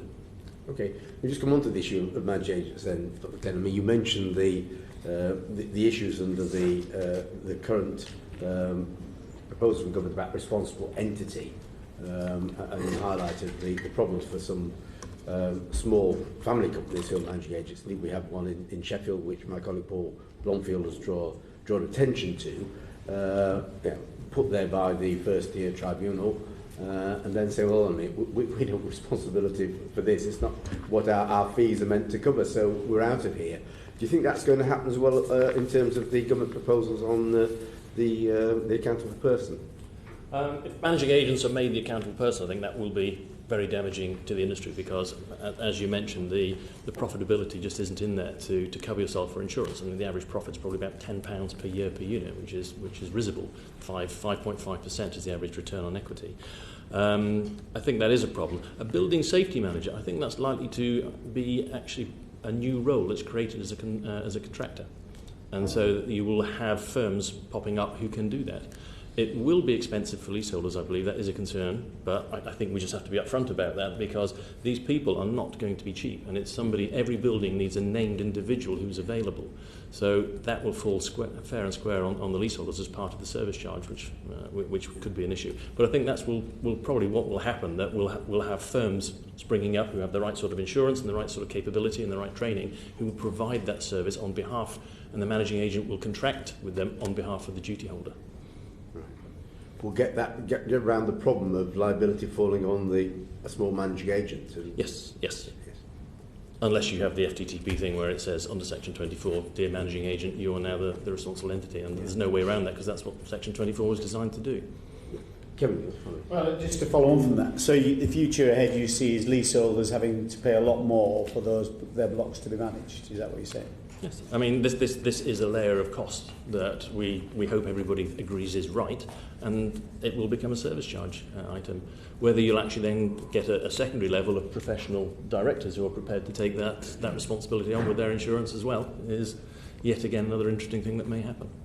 And are there challenges where there's a complex freehold structure in this proposal? Yes, there are challenges where there's a complex freehold structure. So, for example, we are the intermediate head lessor for the site in Barking that had that horrific incident on June the 9th, which was, fortunately, nobody was severely injured, but it's very regrettable. And the freeholder in that instance is Barking Riverside Ltd, which is a collaboration between two local government entities. So we are not, in that context, even the freeholder, we're the intermediate head lessor, and then there are housing association and private owners living within that wider development scheme, and with different managing agents doing different roles within that scheme. So I think complex ownership structures mean that it's going to be, it needs to be very clear where the accountable duty holder lies for a specific block, in my opinion, rather than a wider development. Okay. Mohammed. Thank you. Giving residents a stronger voice, this is the issue the Grenfell United raised many times, and their view was supported by the Shelters Commission on Social Housing report. And now the government has put forward some proposal to give residents stronger voice. Do you think that these proposals are likely to make a significant difference to how you currently manage buildings? Yes. An important word there is resident, because don't forget, generally the managing agent has a relationship with the leaseholder, i.e. the person that owns the flat. And in London, 40-50% of those will be not owner-occupied. So you actually have no idea who's in that flat. And that has a follow-on consequence. I mean, you mentioned about how far can we take this. Wouldn't it be nice if the fire brigade, when they were going to a fire, knew that flats 5, 10, 57 and 85 had vulnerable people in them, so they could actually go and check on those, whether you can capture that. So it will definitely do that. One of the things that Armour is doing is we are proposing to run a trial with our IT partners, with managing agents and with leaseholders to try and figure out how we can do this in a proactive way, because technology will obviously play a large part on that. You know, is it a portal? Is it, as Mr. Daffarn said, that you have residents committees that need to be set up, or recognised tenants associations, and they filter through and so forth? So I think there's things that can be done there which are new, and we are sort of finding our way through those, and trying to do it proactively rather than waiting for the legislation to come along. Similarly, in principle, yes, I think it will change the way we manage buildings. We've already got examples of housing associations that are reviewing how they deliver fire safety information, for example, or escalate concerns to the most senior levels within the organisations. So yes, I think it will change the way things are done. Do you agree? I agree. In the private sector, to some extent, it's a bit more challenging engaging with residents, because a lot of them actually don't live at the development, as Nigel said. They rent their flats out, and so someone living in a flat on a 6-month AST is less interested in engaging with the building owner or even the managing agent. So I think having a residents engagement strategy that's proactive by the building owner in collaboration with the managing agent is a good thing. And making sure that there are several different media through which people living in the flats or owning the leases, if they're an absentee landlord, are able to be contacted, engaged and understand, and create a forum. So social media is going to benefit from that, having a portal. Expecting a high percentage of residents to turn up at a regular meeting is going to be challenging, because we see that quite often. It doesn't happen when they're invited. Lord. We published a joint paper in February with TPAS. Clearly, that a lot of our members are already kind of started to learn some lessons about better future engagement with tenants. I slightly differ to an extent with some of my LGA colleagues about how positive towards this agenda we are, and the organisation is very positive. I think we shouldn't lose sight of the fact that the K&C building was managed by a TMO. Okay. So, speaking to a number of residents, we, as a councillor previously, their concerns are, yes, there are committees there, there are proposals there, but nobody's taking action on those.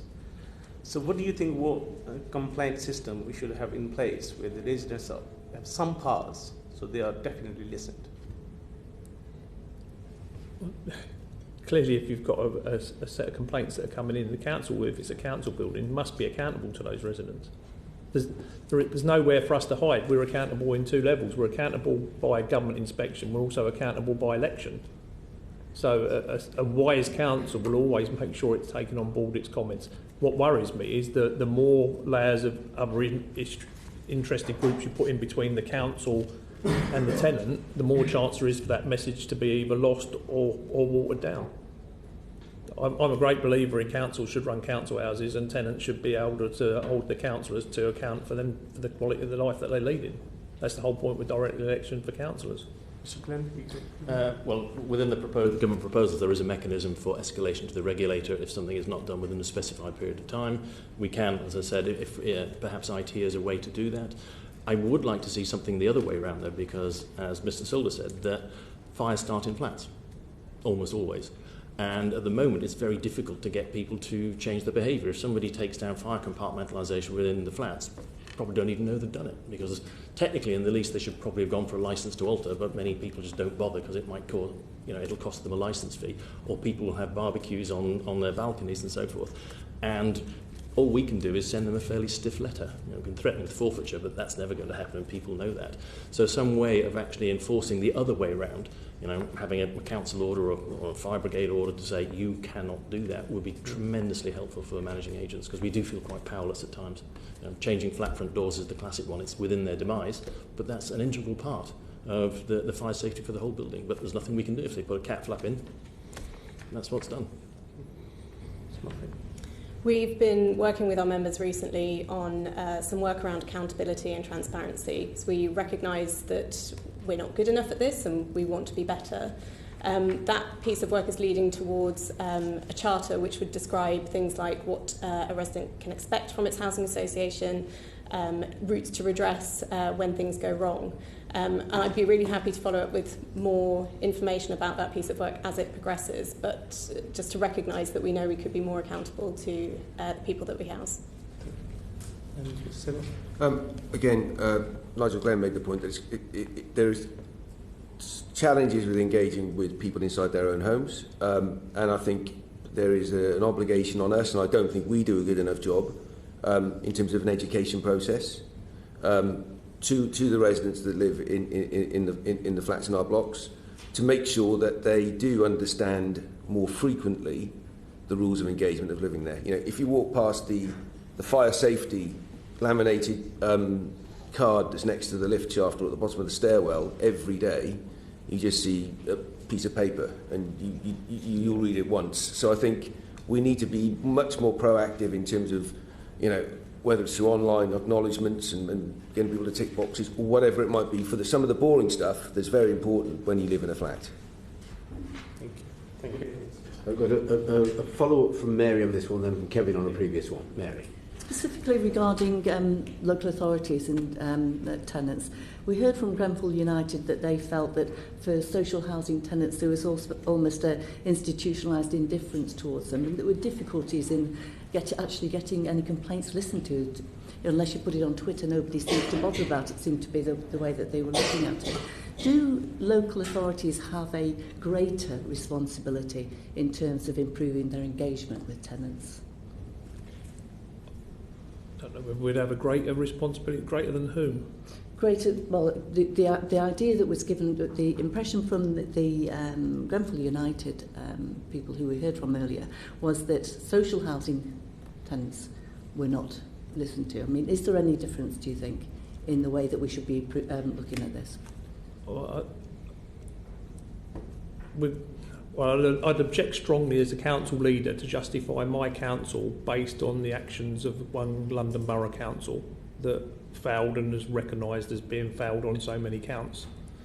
So I'm not sure that their interpretation of how badly they've suffered at the hands of the council they happen to live with is reflective of councils up and down the country. In my own council, when we were under the Blair government tried to force to get rid of our council houses, my tenants didn't want to transfer to go to become an arm's length organisation, an RSL, by the back door. So there are good councils where tenants have got a good voice in what happens, but we're not a perfect council. I don't think any landlord's a perfect landlord when you're looking after multiple numbers of properties. I don't distinguish between private or social tenants in that regard. Wherever you live, if your house isn't fit for purpose, you should be able to tell the person who owns it and takes your rent that it isn't, and they should have an obligation to make sure that it is. Probably the more rent you pay, the more that obligation must sit, but as a council we all know we're the lowest rent per unit and the best value per unit. So in terms of that, I'm kind of confident that my members are in the right place. But there's always things we can do better. Anybody who says they've got a perfect world is living in cloud cuckoo land. Okay. Kevin? Yes, it's just a previous matter really. Of all the blocks you've been involved in remediating the removal of ACM cladding, have you had to replace any insulation that didn't meet the standard at the same time? Yes. Anybody who's got the wrong insulation up and takes down the cladding because that was the thing you were looking for and then leaves the insulation in place must be mad. Yes, but has it happened? Whenever any of our members have had the wrong insulation behind the wrong cladding, it's all come off and been done. The problems you're going to get are things with, particularly with retrofitted buildings, are the fire breaks, where the intermittent strips are geared up for a 20mm close, and you could end up with a 30mm, 40mm lean on the top of a building. So, even if they work perfectly, they can never work properly because the building's in the wrong place. Could you let us know how many buildings didn't have the correct insulation, as well as when you took the ACM down? As best we can. Somebody else behind me will find that information as best we can. Anybody else? I don't have the information at hand, but I will also write back to you with that detailed information. Okay. Thank you. Okay, thanks. Helen? I have a question for the LGA and the National Housing Federation. You've both expressed concerns about the funding that would need to be put in place by the government to implement the new regulatory regime. Do you think the government's estimates of the costs are realistic? And what would be the risks entailed in insufficient funding being provided? Well, we haven't seen all of the costs that are likely to be necessary to implement it the way the government wants, but the risks of it not being sufficient are great, because generally when central government regulates local government, we get a lot of wish list and not a lot of cash. But the risk of it is, if you're not prepared to pay for it, don't make it wish that your conscience is solved by wishing that we did it. The Treasury have got to be prepared to write the cheque out for whatever's necessary for this. If the government are going to be serious about it, this isn't going to be a cheap solution. But we haven't got all of the details yet about what's likely to sit in there. But again, we can get the office to check more as it becomes apparent. I would agree with that. The costs in the consultation are very much about how the regulation would be paid for. They don't recognise the remediation works that need to take place. You might be familiar with the Hyde example of where they've looked at all of their buildings over 18 metres and identified remediation works that they've put aside £50 million to be able to pay for. So in terms of the risks of that not being funded, then housing associations will start to look at the ambition they have to build homes as the place that they might have to take money from to spend on essential remedial works. Thank you. Okay, so just ask one quick question. Lord Porter, given your view that there is insufficient funding and the estimate is up to 570 million a year, has the LGA done any figures about what the cost would be to actually meet what the government is asking local authorities to do? We haven't yet. Okay. Okay, thank you. Right, thank you all very much for coming to give evidence to the committee this afternoon. That's been most helpful. Thank you.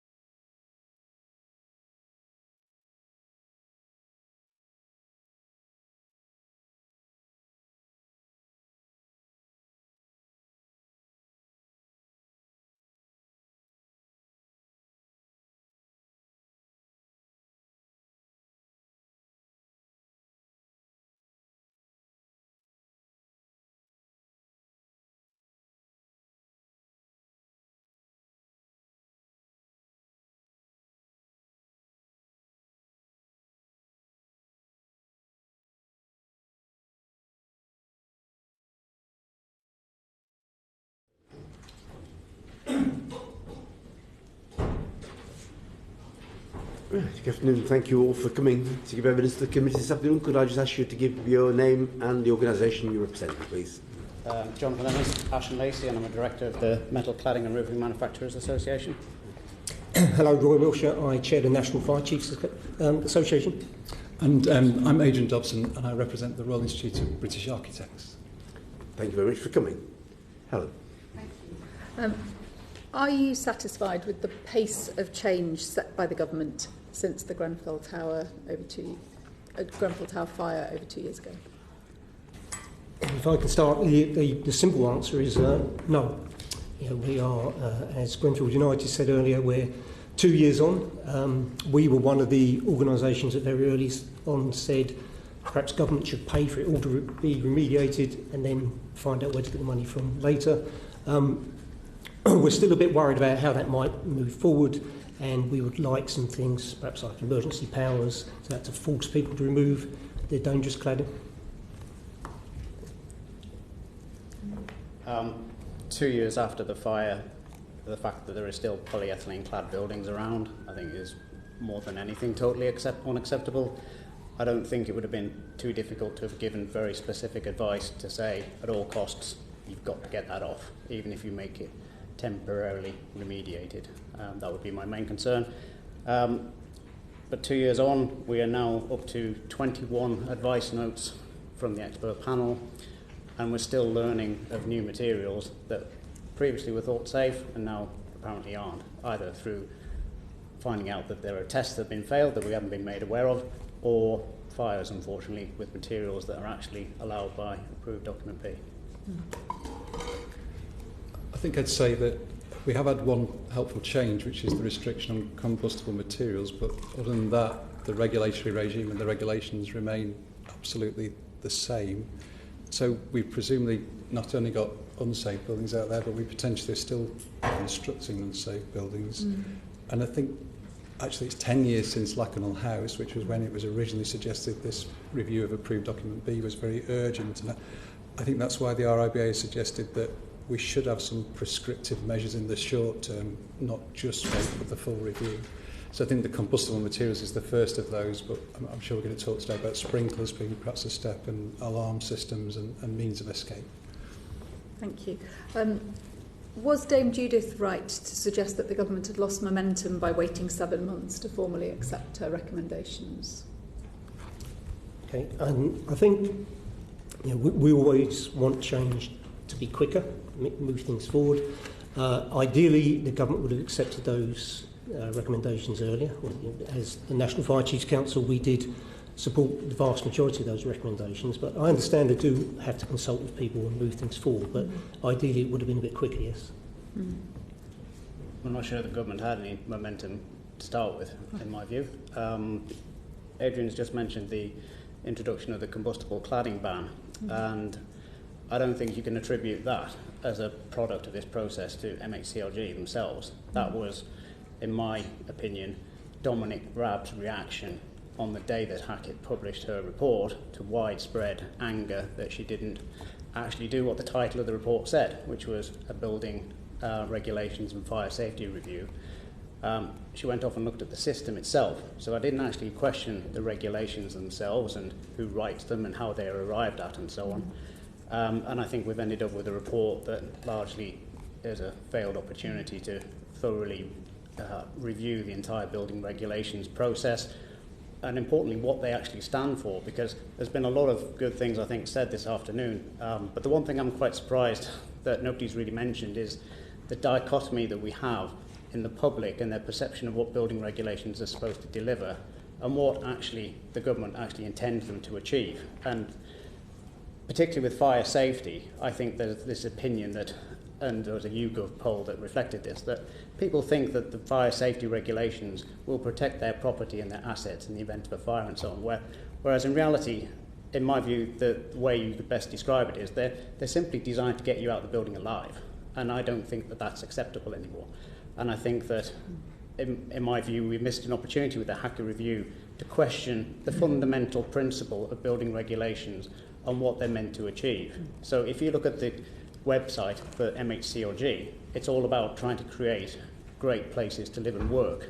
Now, designing buildings, homes, offices, and so on, so that all they're designed to do is actually get you out alive in the event of a fire, I don't think is consistent. And she didn't analyse any of that due to her terms of reference. Okay, thank you. Dr. Evans, you've raised... sorry, did anybody else want to... Do you want to comment on that? I think I'd be slightly more positive about what you might call the Hackett implementation consultation, but it's probably just important to remember it's just one part of the equation. It doesn't deal with the regulations and the guidance, it's the system. I think the committee's heard earlier today this notion that, in a sense, the second Grenfell might be in the post, and I think one concern is the scope of it, which we've heard about today, that it's very much focused just on residential buildings, when actually there are lots of other higher risk buildings, and the next Grenfell may not be. It could be a different type of building. So that's one concern. Although I think the consultation does open up the space to say they may consider widening the scope. But I think the other point I was just going to briefly make about the other slight concern is that the new duty holder roles are only very much focused again on this narrow group of buildings, but the model has come from the CDM regulations. And the CDM regulations did change culture in the construction industry, which is something Judith Hackett focused on. So I think the notion that you only do, if you like, you only carry out good fire safety practice and only impose duties on people on supposedly high risk buildings is a bit of a misnomer. It might be good to see that applied much more generally, as is the CDM regulations. Thank you. Dr. Evans, you raised, as well as the concerns that you've highlighted already, you've also raised concerns that Hackett had the wrong focus in her report, particularly with regard to the level of competence in the industry. And I just wondered whether you'd like to elaborate a little bit more on those concerns. I think in general, my comment would be that the report doesn't actually look at what the root causes of the issues are. It looks at how to sort them out, for instance, sending people on training courses and so on. But we don't just have an issue with competency in the construction industry. We've got an issue with quite a lot of things, such as diversity, gender pay gap, and so on. It doesn't have very good metrics in a lot of areas, and you have to question why that is. And my feeling is that the industry, as it stands, doesn't attract enough high-caliber individuals. I would add, though, that overall, I think the impression that we've been given through the Hackett Review is that the construction industry is totally incompetent, and I also think that's completely wrong. I mean, look at the amazing building we're sitting in now. There is plenty of competency, and there's an industry there that's perfectly capable of delivering high-quality, safe housing if it's asked to do so at a sufficiently high standard. I believe that that is perfectly possible. And with her terms of reference, she wasn't able really to look at, well, what are the standards that are being set in the first place, and how are they actually being enforced? And I think that's a big missed opportunity. Okay, thank you. Mr. Dobson, can I ask you about the issue of sprinklers? So last week it was reported that 95% of tower blocks do not have sprinkler systems. You've called on the government to increase requirements for the use of sprinklers. Could you elaborate on why you think that's necessary, you know, any further comments on the kind of current state of that debate? No, sure, and I should say, I don't think it is just the RIBA that can see the value of sprinklers. I mean, so if you think of fire prevention being about various layers of safety, and usually when you have a big loss of life, it's because multiple layers have failed. And I think there's quite a lot of evidence around that sprinklers can be quite a key element of fire suppression early in that process, and they're certainly used much more widely in other parts of the world. So if you were to internationally benchmark, there'd be a lot greater use of sprinklers. I thought the planning committee of the Greater London Assembly actually did a very valuable piece of work, which I definitely would commend, which looked at particularly looked at the concept of retrofitting, which picks up on the point that you've made. And clearly with existing buildings, there are some things in terms of changing the means of escape, etc., that would be very difficult, but to fit sprinklers is a relatively straightforward means of improving that fire safety. And I think we've looked a great deal at what's happened in Wales, and there was a lot of talk in Wales when they introduced the mandatory sprinkler requirement that it would be an inhibition to development, it would pose a huge cost, and that hasn't really been the case in Wales. Storch, do you want to yes, certainly comment on a couple of those matters. Certainly on sprinklers to start with, we're fully supportive of that. We've been saying for many years that we should have sprinklers more widespread, not only in residential but in schools as well. Our position is that any new building above 18 metres, possibly 11 metres, when we talk about height, should have new sprinklers. We should be retrofitting any building above 30 metres. We think, I can remember my own fire service, we lost 2 firefighters and residents in the fire in 2005, and we recommended sprinklers going into high-rise buildings. So it's a long time coming, fully supported.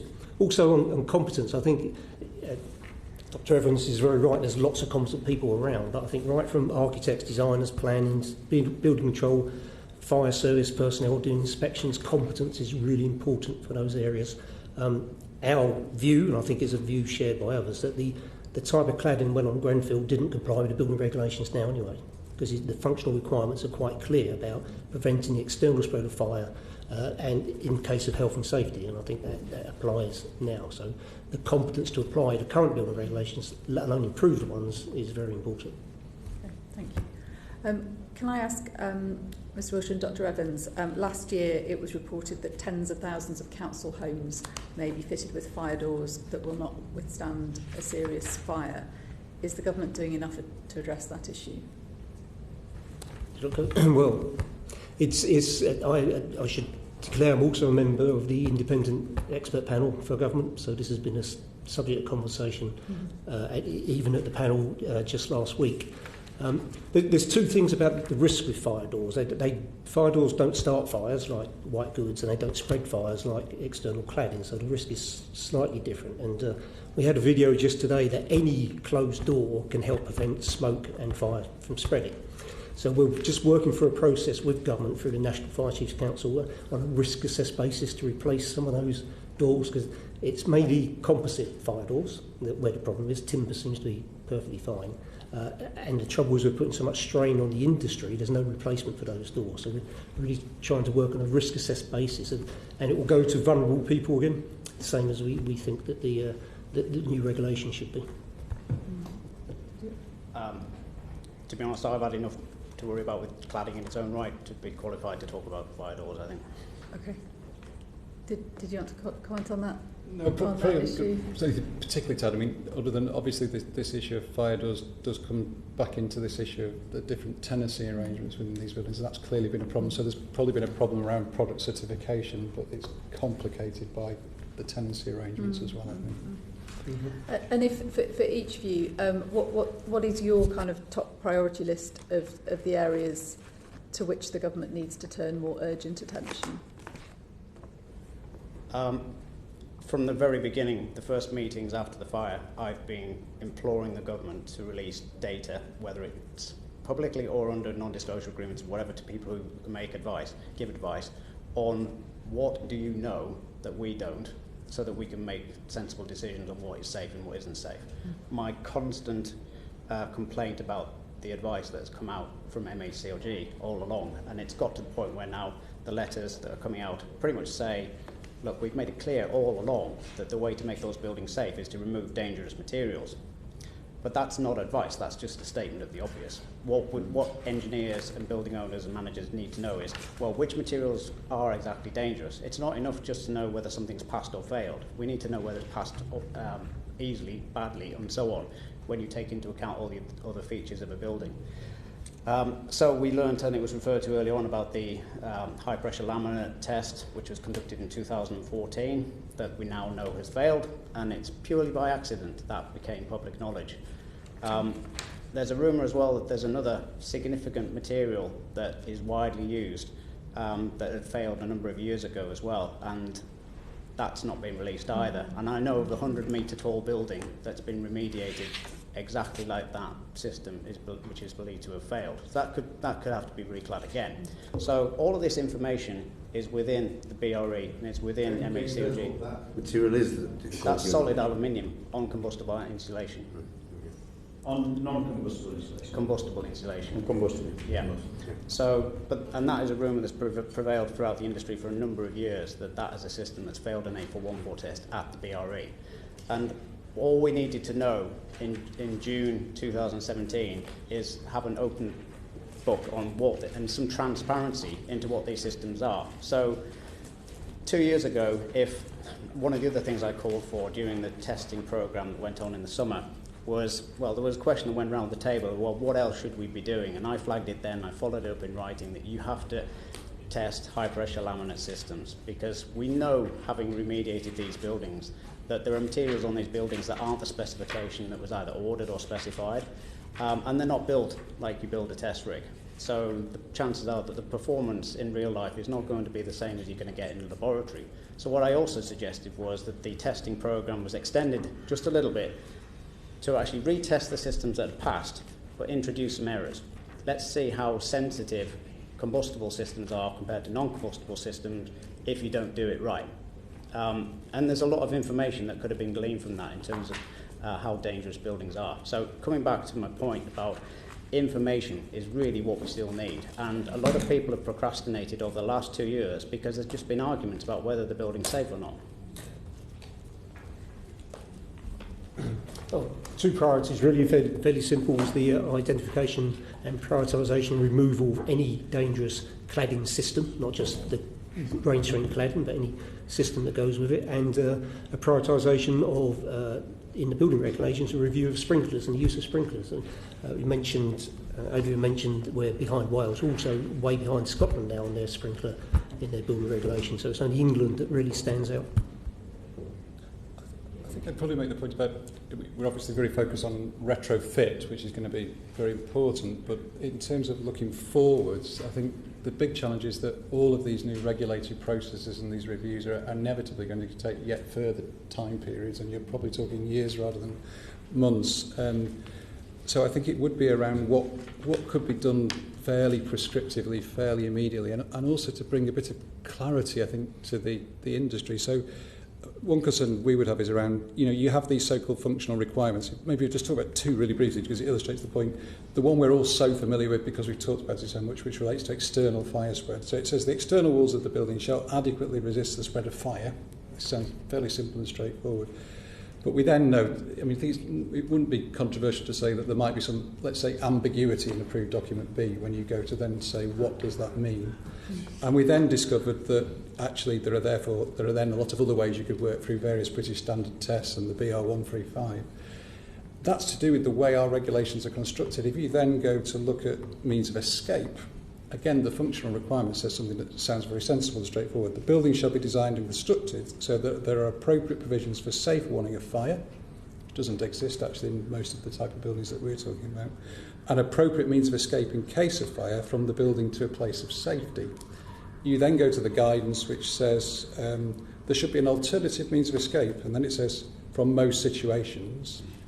Then the guidance introduces a whole series of guidance that tells you all the situations that aren't those most situations, where you don't have to have an alternative means of escape.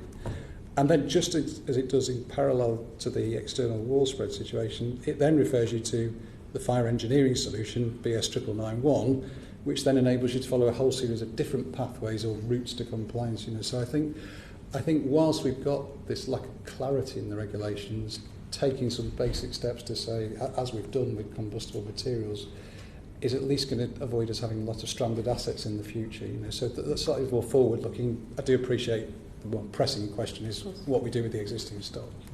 Thank you. Well, yes, just moving on. Sorry. Well, just to follow up on that point, you said a 100-metre high building, I think you said, that had combustible cladding on it. Yeah. You know this better now, but 12.7 of the approved document B says insulation product must be of limited combustibility. How can that be? But the cladding is not an insulation product. So you say cladding? I thought you said insulation. It had combustible cladding and combustible insulation on. They went to the huge expense and trouble of taking the cladding off and replacing it with solid aluminium. Yes. And left the insulation on. Yes, but how come the building had combustible insulation in the first place? It was not supposed to have a 12.7. Yes, it should have had an 8414 test. Right. Yeah, so it was definitely non-compliant, no doubt about it, in the first place. So you just put on incorrect, because it says there, it's no 8414 test on 12.7, it's simply limited combustibility, and you're saying it's combustible. Yeah. So it was just... and they replaced it with a system that doesn't have an 8414 test either. Right, okay. And I think that, again, the point coming back to if the government in the early days had said, look, if you've got these materials on, this is what you should do. Now, I asked this specific question a couple of times back in July 2017 and got a couple of answers that might give you an idea of why some of the information that Adrian's just referred to is a bit vague. The response I got when I said, why don't you produce a matrix? You've got this combination of materials, this is what you do. And the answer was, we don't want to give specific information because it might favour some manufacturers over others. And specifically on the issue of whether you remove combustible insulation or not, the answer was we can't go around telling people to remove combustible insulation because that would give Rockwell a monopoly on the market. Right. Well, follow that. Yeah, follow that. Obviously, we've had the recent fire in Barking. What does that tell us about the adequacy of the ban on combustible cladding, if anything? Well, it's at the moment it's inadequate. above 18 metres, we, as the National Fire Chiefs Council, said it shouldn't just be above 18 metres. It should be combustible cladding on all buildings where vulnerable people are. So it could be hospitals, care homes, residential where people sleep. We didn't think it went far enough, and we think the review of building regulations should go further. I think it tells us that there's an awful lot of combustible material on the outsides of our buildings, and obviously as you go down the height threshold, you're going to discover more and more, and as we've just said, the risk to people in buildings isn't just about height. Height adds one risk. Places where people sleep adds another risk. Places where people are lacking mobility adds, so it's a set of risks. And I think it probably flags up the danger of unintended consequences. In a sense, this is the unintended consequence of pushing energy efficiency measures, where we've been looking for lightweight materials that will improve energy efficiency and are relatively sustainable, but often those materials are quite combustible. That's the fear that it's now raising for us, I think. Right, see, on 1st of July, Francis Kirwan issues a circular letter relating to this fire, effectively, where it says, basically, if there are no provisions within the approved guidance, and where the guidance in the approved document is not specific, you still have to take into account the functional requirement of B4, which does make a lot of sense, even though a lot of building control, it's very difficult for building control to refuse a material if approved document B says you can't use it. Legally, that's the answer we keep getting, because they'll just go to another building control firm that will allow it. But the problem is, timber is specifically allowed in approved document B, or it was until Friday afternoon last week, when it was removed, or coming effective 31st of August. 9mm timber is specifically referred to as being permissible on a building with any height up to 18 metres, because that's what you can get at with fire equipment and so on. But we learned a lot of things from Barking. Firstly, we learned that timber is not particularly safe, particularly when it's untreated. And there's no reference to having to treat that timber in approved document B. The other feedback that we have from that building is that they actually ran out of water. Royal probably know much more than I do about it. So within 4 minutes, that building effectively was uncontrollable.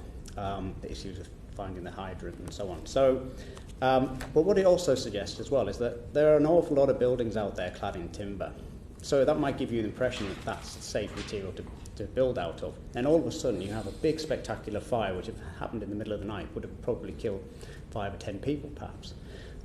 So relying on this outcomes-based approach is a very dangerous thing to do, because rare catastrophic incidents are very difficult things to actually base your designs around, because you really only know that you've got it wrong when it's far too late. So the Hackett reference, I mean, it's a bit like the duty holder reference. Nobody's going to want this job, but nobody wants to regulate or write the guidance either, because you're only going to get the blame when it goes wrong.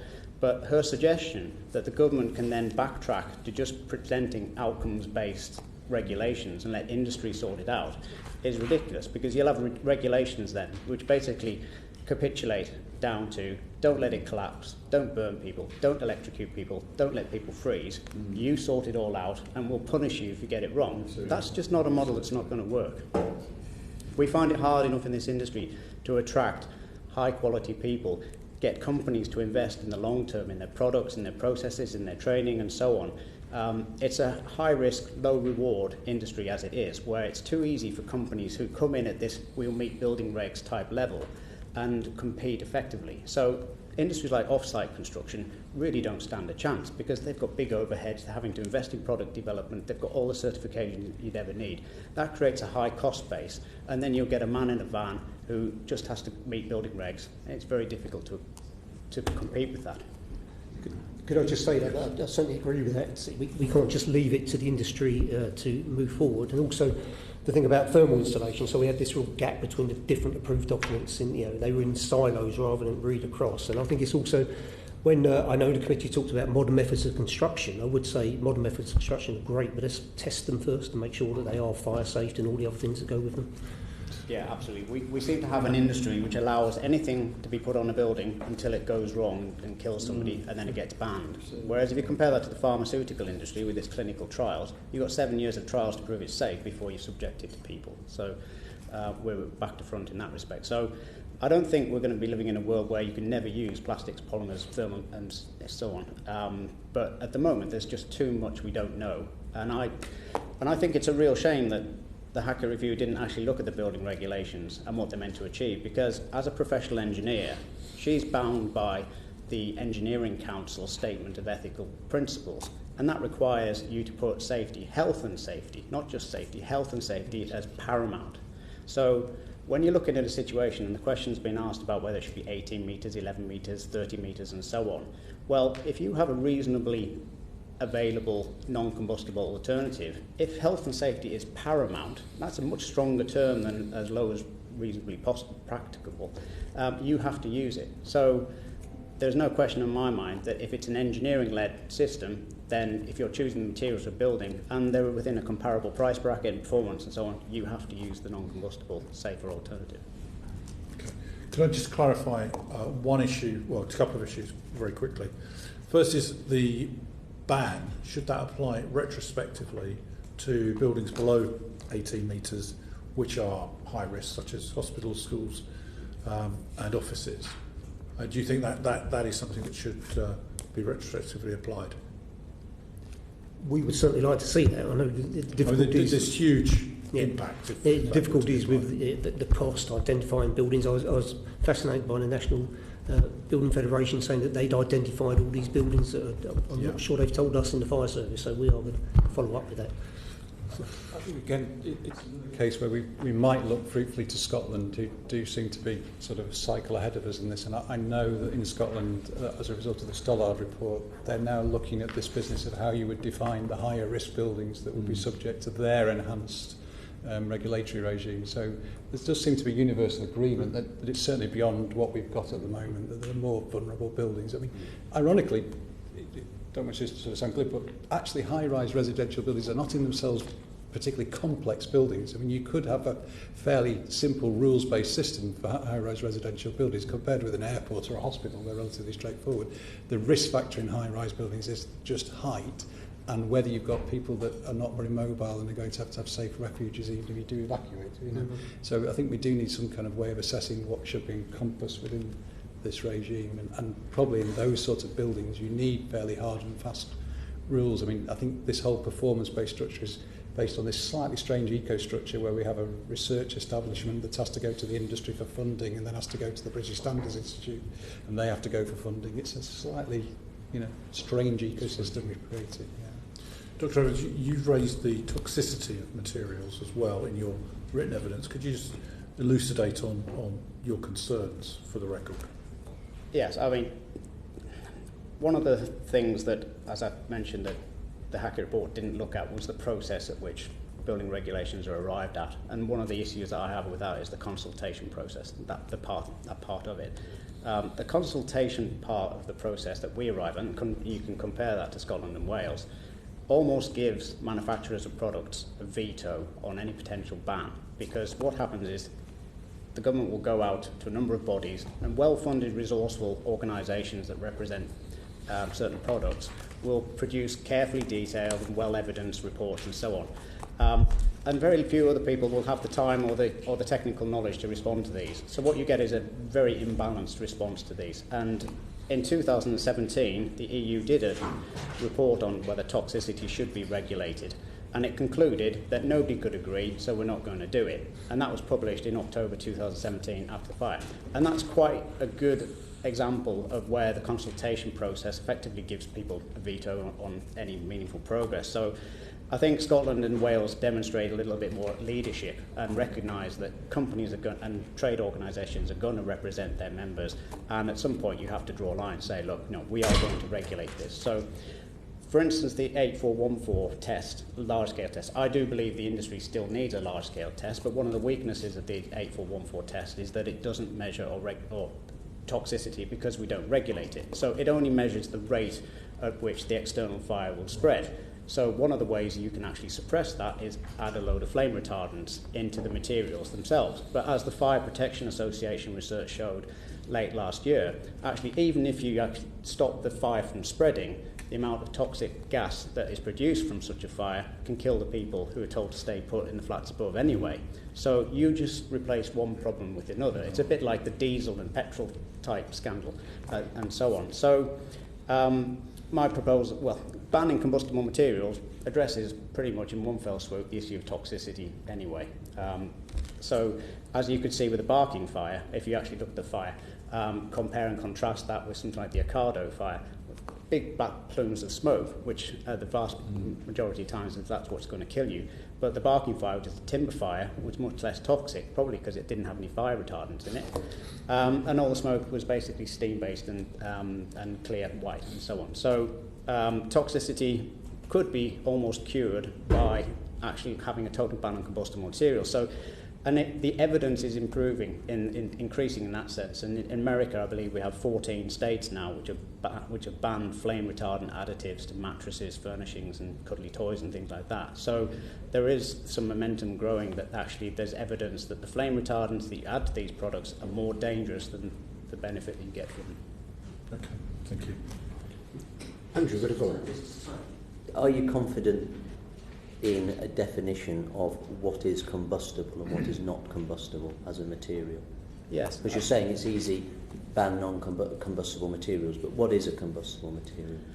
I think there's been a bit of an unfortunate terminology with this phrase limited combustibility, but if you take the European classification for reaction to fire, you have the two A classes, 1 and 2, and then there's B to F. And there is a massive difference between the A's and everything else. So I think there is largely now a consensus. If it's, I think specifically MHCLG have said A2, which with an S1 and a D0, so it's got limited smoke production, that is non-combustible as well as A1. And both are safe materials. Just on the toxicity, I think you did allude to it, but toxic smoke isn't just created by the insulation or whatever else, it's also the furnishings in the house, carpets, lots of other things. So you don't just solve it by non-combustible materials in the building, outside the building, it's also what's in the apartments and the rest of the dwellings. Yeah, absolutely. I think, I'm sure Roy's got a lot to add to this. I just wanted to make one point though, which is that some of the evidence coming from the public inquiry confirms what a lot of people suspect and what we base that Fire Protection Association research on, which is if a fire gets outside and into the cavity, then you've got an underventilated fire which can produce some pretty nasty chemicals, and they can work themselves into a flat long before the fire actually breaks in. And there is some evidence from the public inquiry already that people were incapacitated before the fire broke into their flats. Okay. I'm just conscious of the time, but I want to get through all the questions if we can to cover the subject. So, Dan. Thank you very much, Chair. Mr. Wilsher, the government argues that the funding to replace ACM cladding is, that scenario was exceptional, and that's because of the, and I quote, unparalleled fire risk that ACM proposes. Now, in your opinion, is ACM uniquely dangerous in a way that isn't, for example, high-pressure laminate? Well, certainly it's been proven ACM3 and polyethylene insulation is uniquely dangerous. I witnessed the test at A414, it demonstrates that quite clearly. What we're not saying, there is nothing else, so there are some bespoke tests because high-pressure laminates is a wide range of products, it's not just one product. So there's some bespoke tests going on at the moment to identify those. So we're not saying that's the only material, but that's the one we know about now. Yeah, so basically, we're concentrating all our efforts on ACM, but things such as high-pressure laminates that we also need to be concerned about as well. Yes, so there's a testing regime that has started now. In fact, I'm at Fire Service College just this week witnessing one of those. That's good. Dr. Evans, do you think that the government's testing regime for non-ACM, is that adequate? I think it's adequate. I think it's been very slow. The government managed to do 7 A414 tests in a matter of weeks after the fire. It's now 14 months since I sat in a meeting deciding which materials were going to be part of this non-ACM project, and we still haven't heard anything. In addition, of course, we're all waiting. There was a test nearly 3 weeks ago done, which is a BS8414 test, with what we believe was a fire retardant grade of high pressure laminate with mineral wool, and we've not been told what the result of that is. And that's a combination that is definitely allowed by approved document B without any stretch of the imagination on filler and so on. So There are only two grades of high-pressure laminates on the market. There's a fire-retardant grade and there's a standard grade. We know now that the fire-retardant grade failed this test with combustible insulation in 2014. The standard grades, if you actually transpose what happened with ACM, there are three grades of ACM. There's a polyethylene cord, which is standard grade. There's a fire-retardant version, and there's a non-combustible version. So I haven't made a look at them. The standard grade ACM failed spectacularly quickly. The fire-retardant versions failed, but nowhere near as badly. Now, if that's the same case with the fire-retardant version, so the fire-retardant version of high-pressure laminate failed quicker than the fire-retardant version of ACM. So if you extrapolate that, then it's quite possible that the standard grade high-pressure laminate, which contains 70% more combustible material, so you don't get rid of combustible material by adding flame retardants, you just slow the rate at which it burns. So it's still going to produce the same amount of smoke and so on, despite the fact you've added a flame retardant. So then materials behave differently. Some may release heat faster, some may release energy over a longer period of time, some may generate more smoke. So it's very difficult to do an exact comparison. Okay. I just want to, within the limited time that we've got, just want to pin down on funding. Now, the government has banned the use of combustible materials in cladding and insulation. Now, that's what they're saying, but in your opinion, is it clear whether the funding the government has provided covers both of these, or do you think that it's only for cladding? I don't think anybody's clear about what it specifically relates to, and I think I would probably hint back at what I said earlier on about the government has tried to say as little as possible what you specifically have to remove because of the potential impact on the market. I think that's very, very important, and I think that therefore we need to delve further into that, Chair. Mr. Dobson, any other comments on that in terms of funding? Do you think that's just to pick up the logic must surely be that if the restriction on combustibles for new buildings applies to both the rain screen and the insulation, that in retrofit that seems the logical thing that you would replace. I mean, so it does seem pretty clear that's what ought to happen. Whether the funding's there, I mean, and just to say on the, I think this committee heard evidence from an expert that said that ACMPE was the sole villain of the piece. I mean, clearly it isn't, and I think we will find over time we will reveal more and more materials. I think there's probably more to go, and I think again that's probably the bit that does need to be stepped up, the speed of that testing programme. Thank you, Roger. Thank you, Mr. Chairman. The government is proposing that there be 5 duty holders for the design and construction phase of a building, and 1 during the occupation and management phase. In your view, Mr. Dobson, do you think there is a risk, likely risk, or during the construction and design phase, it looks very overly complex and looks very simple at the occupation phase? Yeah, I think it probably looks complex at the design stage because we've got this concern about the way we procure our buildings, to making sure that what's been the design solution that's been approved at what will be the gateway 2 is what actually is delivered on site. So I think you're getting almost a kind of dual oversight, but that's probably necessary because of the way we now procure many buildings in the UK.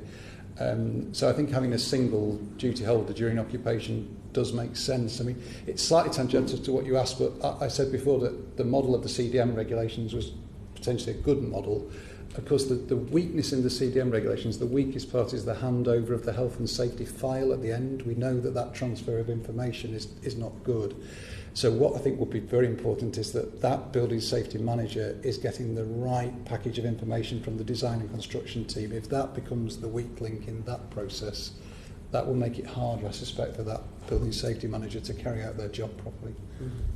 Thank you. And Mr. Wilsher, are you concerned by the resources implication arising from the additional responsibility proposed for the rescue and fire and rescue authorities, particularly prior to Gateway 1? Yeah, I think we're concerned about, we want to be involved. We are concerned about some of the resource implications. We've been subject to austerity the same as everyone else, but we haven't had any protection over 10 years. So we've lost 40% of our inspecting officers in 10 years. So we're playing catch up on the current regulations, let alone the new responsibilities that we've done. Certainly the Home Office recognise that, and we are in discussions about how we might resource that for the future.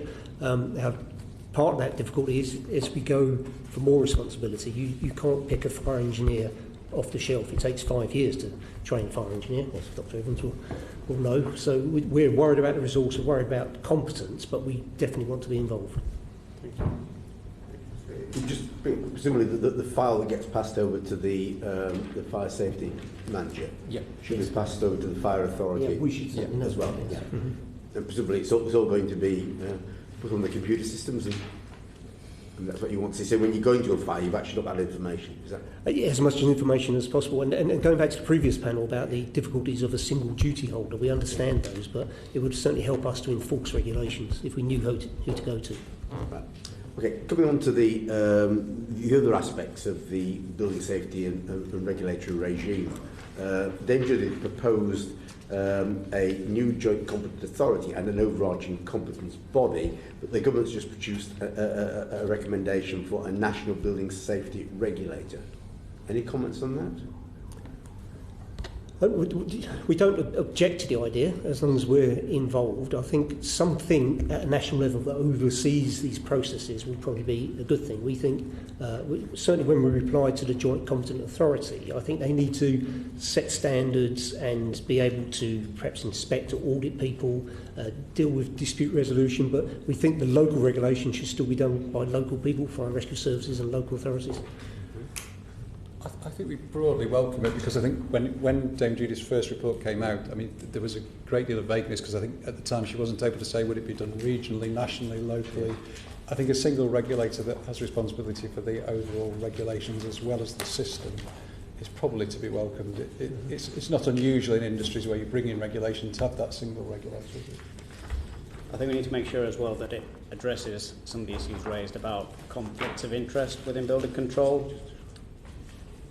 And too often you hear stories about building control officers wanting to enforce something and being told that if they do, they'll be out of a job and we'll just go to another firm. That kind of process must stop. So whatever gets implemented, I think there's a lot of work in progress there, and everybody seems to be arguing about it now, but those are the fundamental issues. Building control bodies must be rewarded for delivering high quality buildings. That must be the overall objective, and at the moment we don't have a structure that does that due to competition and market share aims. Yeah. So is it clear then with the government's proposals what happens at a local level? You've got an overarching national body. Is that still... I don't think it's 100% clear yet, but I think the direction of travel with our discussions is the right way. So we've still got that local responsibility for enforcing, but overseen by a single regulator. And absolutely agree with the conflict of interest. Building owners shouldn't be able to choose their enforcer. I think the health and safety executive involvement post handover is a good idea. I think, running a business, I'm very well aware of how effective they can be and how demanding they can be. I don't think that local authority building control as an organisation being the regulator themselves is a particularly sound idea, but an overarching regulator above it all makes sense. Right, just two other points from the government's proposals, just a brief response if we could. There's a proposal that building regulation should be reviewed every 5 years. Is that the right time frame? I think 5 years is reasonable, but I think there should all be a process as well that if there's an issue arising that we can do it earlier. So, on that point, I think that we talked a lot earlier on about residents having a say when things go wrong in their properties and so on, but equally I don't think there's enough representation of the public when it comes to creating the regulations in the first place, and there's no accountability. Over the last 20 years, from Garner, Clackenall, coroners and so on, we've seen the anonymous body that comes up with our regulations just practically ignore these changes that have been recommended by people like yourselves. So I think there should be some representation of the public when it comes to creating regulations that you can actually enforce changes. Right, we probably won't have time to go into how that might be done, because I think it's quite a challenging issue, but maybe. Just again briefly, in terms of the conflicts of interest, we've mentioned the issue of building inspectors being appointed by the developer and the recommendations to change that. Any other conflicts of interest, very briefly, that need addressing as well, now sorting out as a matter of priority? I think in all areas of regulation you shouldn't be able to give advice and then regulate the same thing you're giving advice on, whichever area. And that applies to fire authorities. It as well, applies right? to everyone involved. Yes. Yes. I think probably there's an issue. You know, it's easy to sort of define the public and the private sector in building control, but I think there's probably an issue about local authorities overseeing their own projects that perhaps needs to be watched. There's some, you know, I think that raises the same issue that if the local authority's own local authority building control department is overseeing its own projects, maybe that raises some potential anxieties.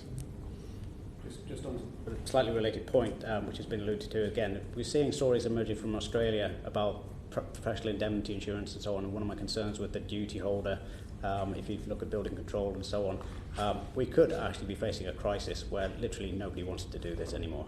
The Australians are complaining that they don't have enough inspectors, they don't even have enough contractors to do the work anymore. People have had enough, it's too high risk. So, Gary Porter made the point earlier on, you might just end up with professional duty holders in a similar way that you do with directors and insolvencies, where you have a director to hire and he takes on the responsibility for a fee. And that's really not going to deliver what we want. Okay, just finally, the government's again outlined the three-step process for a tougher building safety regulatory framework and credible and effective enforcement sanction powers. Do they go far enough? I mean, in the end, you've got to have sanctions presumably if people don't obey the rules, and some people won't. So, is there enough deterrence in there? I think the principle of having tougher sanctions, whether they're the correct ones yet, I think we're still consulting our fire and rescue services, but we certainly want tougher ones, yes. For clear, unethical behaviour, undoubtedly the sanctions must be really tough because people's lives are at stake. Where people get blamed because of things that are out of their control is something that's my concern. If they're having to work with materials, but the fabrication and the contracting industry doesn't want to be making buildings out of combustible materials. If it's a level playing field, we want to make it out of the safest materials possible. So making sure that people who want to cut corners can't get away with it. Yeah. Mm-hmm. Yeah. Okay. But equally making sure that they're not allowed to get away with it legally by putting on materials that aren't safe because they're cheaper. Don't let the construction industry be forced to use combustible materials by people who will undercut but will meet building regs and then expect to punish them when it goes wrong. Right. But in the end, if people are guilty of willfully not obeying the regulations, not following the rules now, which are meant to make people safe, should prison be, in the end, the ultimate penalty? Is that what we're looking at for some people, some directors of organisations, maybe? It is. I think if you'll use the existing HSE model on CDM, I mean, I think most of the cases they actually take do end up being civil cases, but there is an ultimate criminal law implication, and there have been some criminal prosecutions under that regulation. So I think statutory duty holders is a big step forward. Well, there's a German car executive in jail now for fiddling emissions results, so that didn't even kill anybody. Right. Okay. Right. Thank you very much for coming and giving so much important evidence to the committee this afternoon. Thank you very much. All of that brings us to the end of the public proceedings for today.